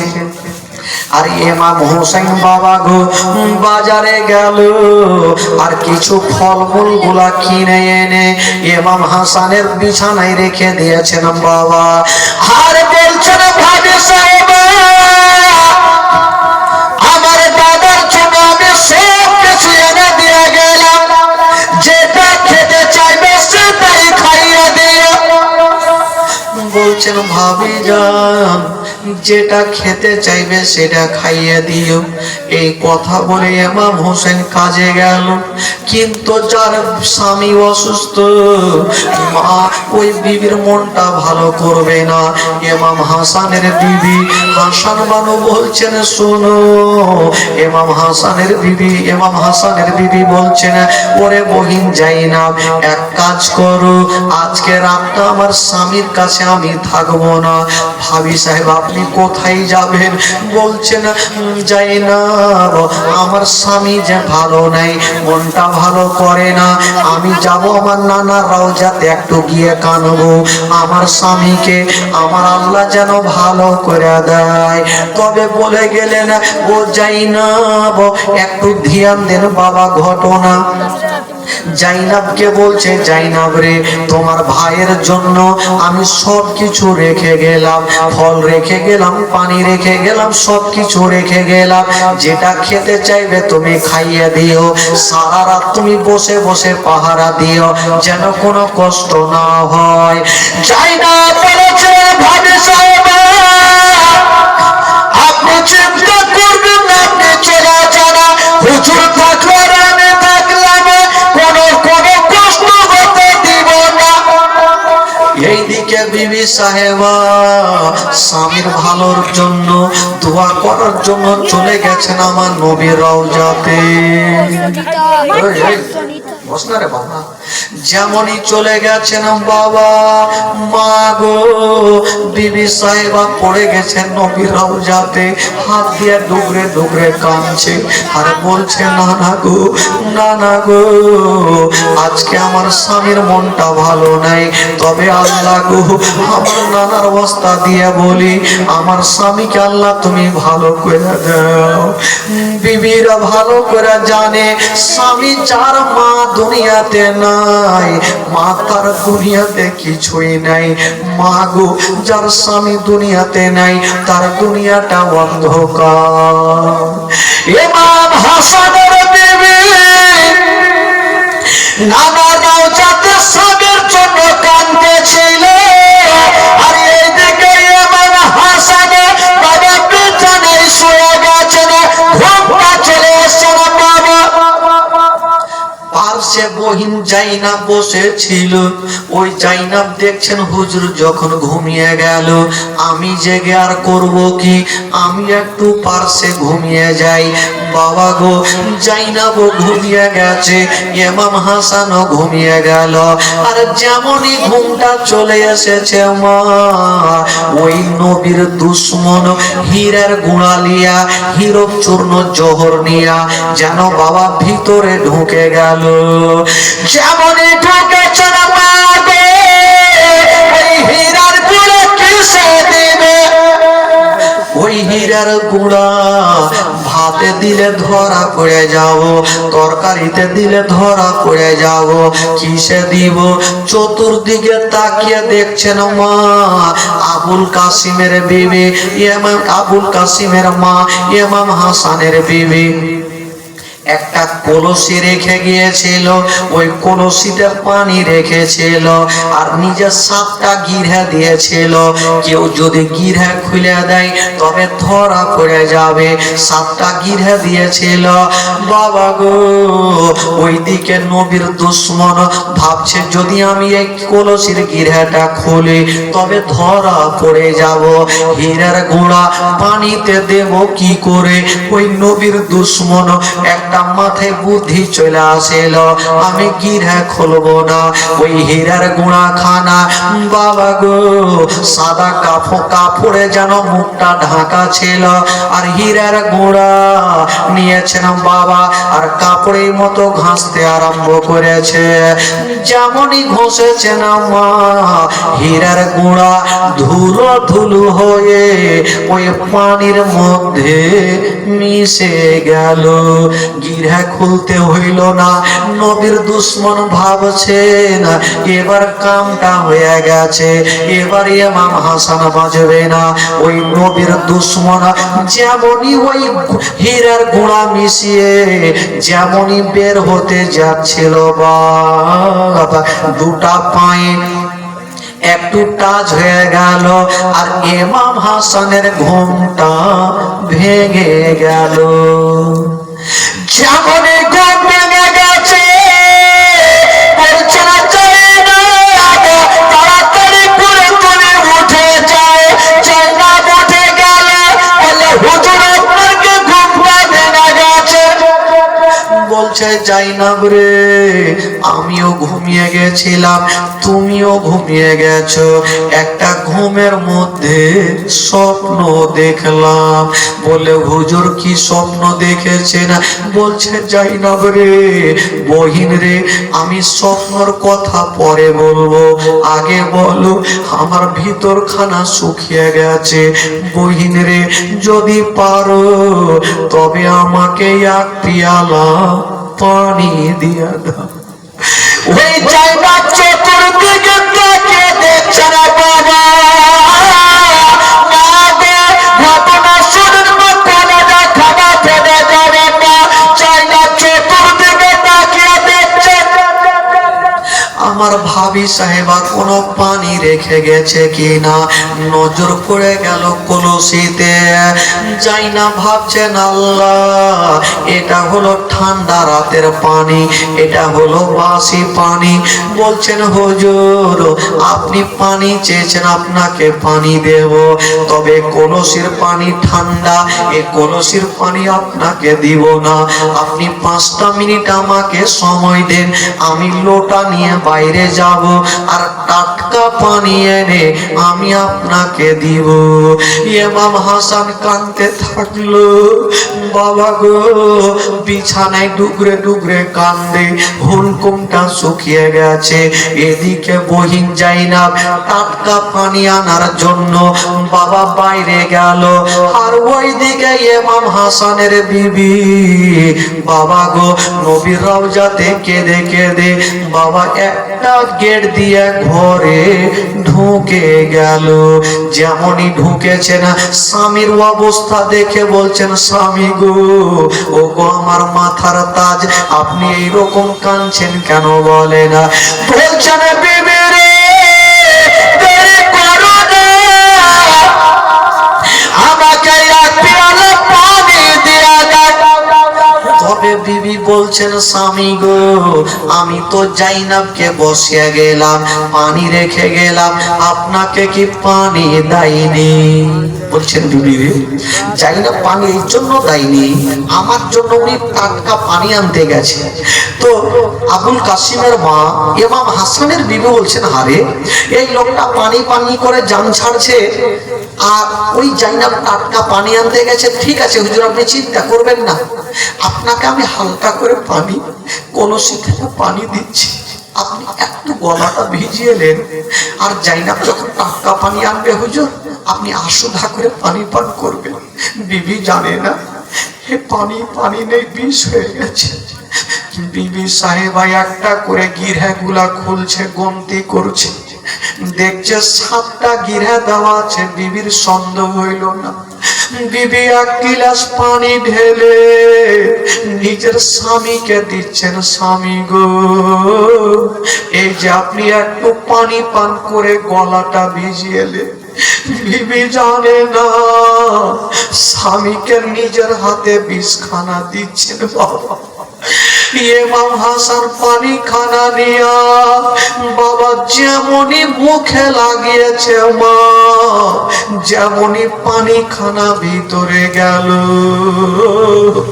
ইমাম হাসান আর দাঁড়িয়ে থাকতে পারলেন না, বাবা জমিনে পড়ে গেল।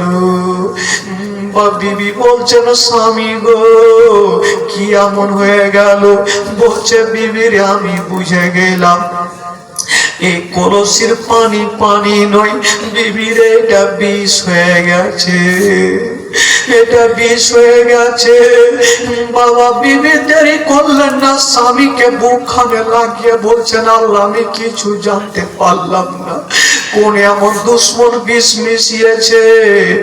আমি তো জাইনাবকে বসিয়ে গিয়েছিলাম, ওই দিক থেকে জাইনাব টাটকা পানি এনে দেখছেন ইমাম হাসান মাটিতে গোড় দিচ্ছে। বলছেন ভাবি সাহেবা কি হয়ে গেল? বলছে জাইনাব রে, তুমিও ঘুমিয়েছিলে, হুজুরও ঘুমিয়েছিল, কোন এমন দুশ্মন এই কলসির মধ্যে বিষ দিয়েছে। জাইনাব মাথায় হাত দিয়েছে, আল্লাহ আমি ঘুমাতাম না, কত ভালো হইতো আল্লাহ, আমি ঘুমিয়ে গেলাম, হুজুরও ঘুমিয়ে গেল, কোন এমন দুশ্মন বিষ মিশিয়ে দিল আমি জানতে পারলাম না। ইমাম হাসান বাবা গো আর থাকতে পারে না। জাইনাব তাকিয়ে দেখছেন ইমাম হাসানের দিকে, ইমাম হাসান বমি বমি ভাব করছে। জাইনাব মনে করছেন আল্লাহ হুজুর বমি করবে, আমি মাটিতে বমি করতে দিব না। একটা একখানা থালা নিয়ে চলে আসিল। বলছেন হুজুর ভাইয়া গো, আপনি মাটিতে বমি করবেন না, এই যে থালা আপনার সামনে রাখলাম, আপনি থালাতে বমি করুন। ইমাম হাসান বমি করছেন থালাতে। মা লক্ষ্য করে দেখছেন কোনো ভাত আসে না, তরকারি আসে না। আজকাল বমি করলে কিছু খাবার বেরিয়ে আসে, ইমাম হাসান শুধু পানি পানি বের করছেন। যাই না মনে করছেন আল্লাহ কেন খাবার বেরিয়ে আসে না। থালা খানা পাশে নিয়ে লক্ষ্য করে দেখছেন বাবা ওই থালার মধ্যে শুধু পানি নাই, ওই পানিতে কলেজার টুকরো টুকরো হয়ে পানিতে ভাসে। কলেজা কেটে কেটে পানিতে ভাসে। যাই না দেখে নিয়ে থালা খানা রেখে দিয়ে মাটিতে পড়ে গেল। হায় আল্লাহ কি হলো, আর হুজুর হয়তো বাঁচবে না। বিবি সাহেবা বলছে বহিন জাইনাব কেন তুমি কাঁদছো? বলে ভাবি সাহেবা তুমি নিজের চোখে দেখে নাও, ইমাম হাসানের বিবি থালা খানা নিয়ে যেমনই দেখেছে মা, ইমাম হাসানের বিবি আর থাকতে পারলেন না, কাঁদতে লাগলেন। যার কলেজার টুকরো টুকরো বের হয়ে মা, বলুন তো তার ভিতর খানা কেমন করবে? ইমাম হাসান বলল বিবি রে দেরি করো না, তাড়াতাড়ি করে আমার নানার রওজাতে নিয়ে চলো। যেমনই বাবা গো ইমাম হাসানকে দাঁড় করিয়েছেন, দাঁড় হতে পারে না, আবার যেন জমিনে পড়ে গেল। ইমাম হাসান বুঝে গেল আমি আর জগতে বাঁচবো না। ও বিবি দেরি করো না, আমার বেটা আবুল কাসিম কোথায় আছে ডাকো। আবুল কাসিম বাপের কাছে চলে আসিল। আব্বা গো কি হয়েছে আপনার? বলছে বেটা রে তাড়াতাড়ি করে যাও রে বেটা, তোমার চাচা হোসেনকে একবার ডাকো। ওই আবুল কাসিম তৈরি হয়ে গেল, বলছে রে চাচা গো, চাচা তাড়াতাড়ি করে চলেন চাচা, আমার আব্বার মনের অবস্থা ভালো নেই। এই কথা যেমনই বলতে নাই বাবা, ইমাম হোসেন দৌড় দিয়ে চলে গেছে না, আর ইমাম হাসানকে টেনে বুকে লাগালো। দাদা দাদা গো আপনি কেন কাঁদছেন, কি এমন হয়েছে দাদা? বলছে ভাই হোসেন রে আমি কলসির পানি পান করেছি ভাই, হয়তো কলসির পানি পানি নেই, বিষ হয়ে গেছে ভাই, আমার কলেজা জ্বলে যাচ্ছে। ইমাম হোসেন বলছেন দাদা গো তোমার কথা যদি সত্য হয় দাদা, তবে আমি কলসির পানি পান করে দেখব। ইমাম হোসেন ওই কলসিটাকে হাতে নিয়ে ইমাম হোসেন পানি পান করতে যাবে। ইমাম হাসান দেখছেন আল্লাহ আমি পানি পান করে আমার কলেজা জ্বলছে, ভাই হোসেন যদি পানি পান করে নেয় তবে উনারও কলেজা জ্বলে যাবে। ইমাম হাসান উঠে গেল, ইমাম হোসেনের হাতে একটা বাড়ি মেরেছেন বাবা, যেমনই বাড়ি দিয়েছেন মা ওই কলসি খানা যেন বাবা মাটিতে পড়ে গেল, কলসি ভেঙে গেল, পানি মাটিতে পড়েছে। যত দূর পর্যন্ত পানি পড়েছে ওই পর্যন্ত মাটি পর্যন্ত জ্বলে গেল। বলুন তো ভাই যে পানি যে বিষখানা মাটিকে জ্বলিয়ে দেয়, বলুন পেটে গেলে কি হবে? ইমাম হোসেন বলছেন দাদা গো একবার বলেন দাদা এই কাজটা আপনার কে করেছে দাদা? ইমাম হাসান বলছে ভাই রে আমি যদি তার নাম বলি তুমি কি করবে? বলছে দাদা গো একবার তার নাম খানা বলে দেন, আমি তাকে জিন্দা জবাই করে দিব। ইমাম হাসান বলছে ভাই রে আমি পিছন থেকে তাকে দেখেছি, তবে ভাই রে আমি আইডিয়াতে তার নাম খানা বলবো না। ইমাম হাসান ভাবছেন আল্লাহ যদি আমি আইডিয়াতে নাম বলি আমার ভাই তাকে তো জিন্দা রাখবে না, যদি আইডিয়া করে বলি আর উনি যদি না হয় তবে কাল হাসরের মাঠে আমার নানার সামনে আমি জবাবটা কি দেব? ইমাম হাসান বলেছিল, ভাই হোসেন রে, তোমাকে বদলা নিতে হবে না ভাই, ছেড়ে দাও, আমি আল্লাহকে সঁপে দিলাম রে ভাই, আল্লাহ তার বিচার করবে। এই কথা বলে দিও ইমাম হাসান যেন জমিনে পড়ে যাচ্ছে না বাবা, সবাই কাঁদতে থাকলো।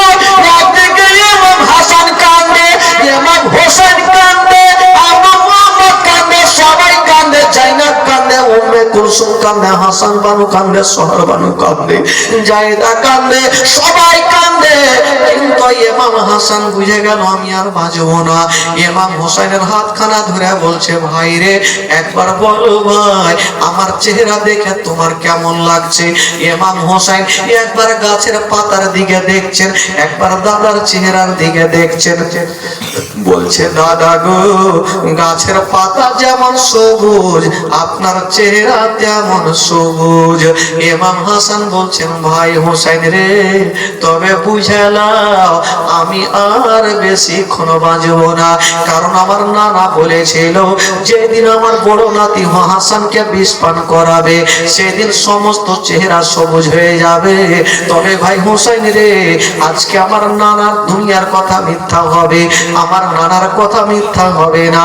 ভাই হোসেন রে, আমি আর তবে বাঁচবো না ভাই, গাছের পাতার মতো চেহারা যখন আমার হয়ে গেছে, আমি দুনিয়াটা ছেড়ে চলে যাব। তবে ভাই রে, একটা কথা তোমাকে বলে দি ভাই, যদি তোমাকে কোনোদিন কোনো অন্যায় কথা বলে থাকি ভাই হোসেন, তবে আমাকে বড় দাদা বলে ক্ষমা করে দিও। ইমাম হোসেন বলছে, দাদা গো, আপনি কোনোদিন অন্যায় কথা বলেননি দাদা, আপনি কেন ক্ষমা চাইছেন দাদা, আপনি আমাকে ক্ষমা করে দেন। তবে ইমাম হাসান বেটা আবুল কাসিমকে ডাক দিয়ে বলছেন, বেটা রে, ও বেটা রে, এই যে তোমার চাচা থাকলো আর তুমি থাকলে রে বেটা, তবে একটা কথা শুনে নাও বেটা, যদি কোনোদিন বিপদে পড়ে যাও বেটা, ইমাম হাসান একখানা তাবিজ বের করে দিচ্ছেন বাবা, আর বলছে, বেটা এই তাবিজখানা তুমি রেখে নাও বেটা, এই তাবিজখানা রেখে নাও, যখন কোনোদিন বিপদে পড়ে যাবে বেটা, তখন তাবিজখানা খুলে দেখবে বেটা। তবে বেটা একটা কথা বলে দে, যখন দেখবে কোনো মরণ জীবনের সময় চলে আসলো বেটা, তখন তোমার চাচাকে তুমি আগে যেতে দিবে না বেটা, তোমার চাচার আগে তুমি গিয়ে নিজের গর্দান কাটাবে, চাচার আগে তুমি গর্দান কাটিয়ে দিবে বেটা। তোমার চাচাকে তুমি কষ্ট দিও না, তোমার চাচাকে তুমি দুঃখ দিও না। বাবা এই কথা বলে দিও ইমাম হাসান রাদিয়াল্লাহু তাআলা আনহু ভাই হোসেনকে রেখে দিলেন। ওরে ভাই হোসেন রে, একটা কথা বলি ভাই, তুমি থাকলে সবাইকে দেখে থাকো ভাই, আমার বেটা থাকলো, সবাই থাকলো, জাইনাব থাকলো, উম্মে কুলসুম থাকলো, সবাই থাকলো ভাই, তোমাকে সঁপে দিয়ে গেলাম, তুমি সবারই দেখভাল করিও। এই কথা বলে দিয়া সবাইকে বাবা রেখে দিয়া, সবাইকে টাটা বলে দিয়া বিদায় দিয়ে দিলেন বাবা, সবাইকে ক্ষমা করে দিলেন, সবাইকে ক্ষমা করে দিয়া সবারই কাছে ক্ষমা চেয়ে নিয়া ইমাম হাসান একবার উপরের দিকে নজর করলেন বাবা, আর যেমনই নিচের দিকে নজর করেছেন, দেহু থেকে রূহ পারওয়াজ হয়ে গেল। সকলে পড়ো না, ইন্না লিল্লাহি ওয়া ইন্না ইলাইহি রাজিউন। আল্লাহুম্মা সাল্লি আলা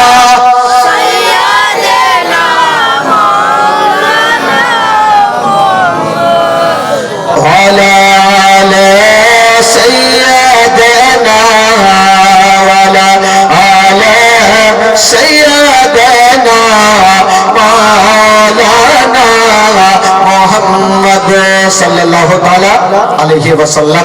একবার মোহাম্মদে বলে দিন সুবহানাল্লাহ, আরো জোরে বলুন সুবহানাল্লাহ, আরো জোরে। ইমাম হাসান শহীদ হলেন, আর ওইদিকে এজিদ পাপি খুশি হয়ে গেল। তবে ভাই দিন যেতে লাগলো, সময় কাটতে লাগলো, তার পরের ঘটনা কি হবে আবার কালকে অবশ্যই আপনাদের সম্মুখে আলোচনা হবে। তবে বেরাদার বন্ধুগণ, বাবাজি ইমাম হাসান, এই ছেলে, এই হ্যাঁ, ইমাম হাসান যখন বাবাকে দুনিয়া ছাড়লেন, ইয়াজিদ খুশি হয়ে গেল। ইয়াজিদ একটাই কথা বলেছিল, আমার পথের কাঁটা সরে গেল, কিন্তু না, একটা লোক বললো ইয়াজিদ এখন ইমাম হাসান গেল, ইমাম হোসেন এখনো বেঁচে আছে। বাবাকে ইয়াজিদ কি করলো, সঙ্গে সঙ্গে ইমাম হোসেনকে খবর দিল যে ওগো মা ফাতেমার বেটা হোসেন, তুমি আর দেরি করো না, ইয়াজিদের হাতে হাত দিয়ে মুরিদ হয়ে যাও। ইমাম হোসেন বলেছিল, ওরে ইয়াজিদ শুনে যাও, জান দিয়ে দেবো, জীবন দিয়ে দেবো, কিন্তু আমি ইয়াজিদের হাতে হাত দিয়ে মুরিদ হব না। আরে গোলামান মুস্তাফা জান मेरे से नहीं डरते, सर कट जाए या रह जाए कोई परवाह नहीं करते। जोरे बोलो, আরো জোরে। আমি নিজের গর্দানকে কাটিয়ে দিব, কিন্তু ইয়াজিদের হাতে হাত দিয়ে মুরিদ হব না। ইমাম হোসেন খবর পাঠালেন, ঠিক আছে, যখন তুমি বলেছো আমি একটা রাত আমাকে সময় দাও, আমি ভাবনা চিন্তা করব, ভাবনা চিন্তা করে সকালে তোমাকে বলবো। বাবা গো, ইমাম হোসেন দেখলেন না, রাত্রে বেলাতে চিন্তা করছেন, আমি যদি ইয়াজিদের হাতে হাত দিয়ে মুরিদ না হয় তখন যুদ্ধ শুরু হবে, আর যুদ্ধ যখন হবে কত নামাজি বেনামাজি কাটা পড়বে, তবে সেটা তো দূরের কথা, আমার নানা রওজা ভেঙে দিতে পারে না। আমি আরে মদিনাতে থাকবো না, আমি সকাল বেলাতে মদিনা থেকে মক্কা চলে যাব।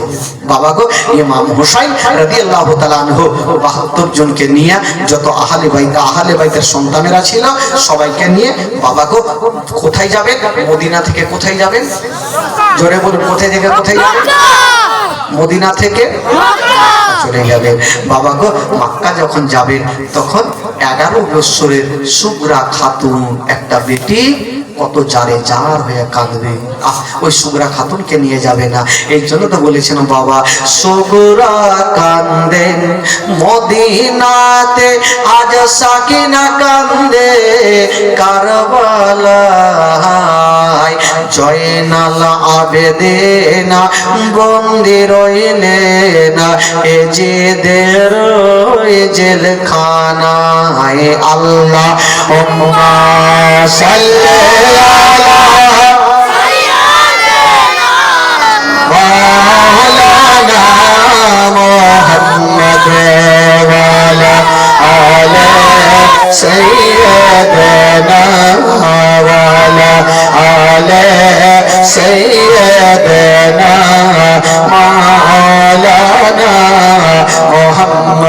সাল্লাল্লাহু তাআলা আলাইহি ওয়াসাল্লাম।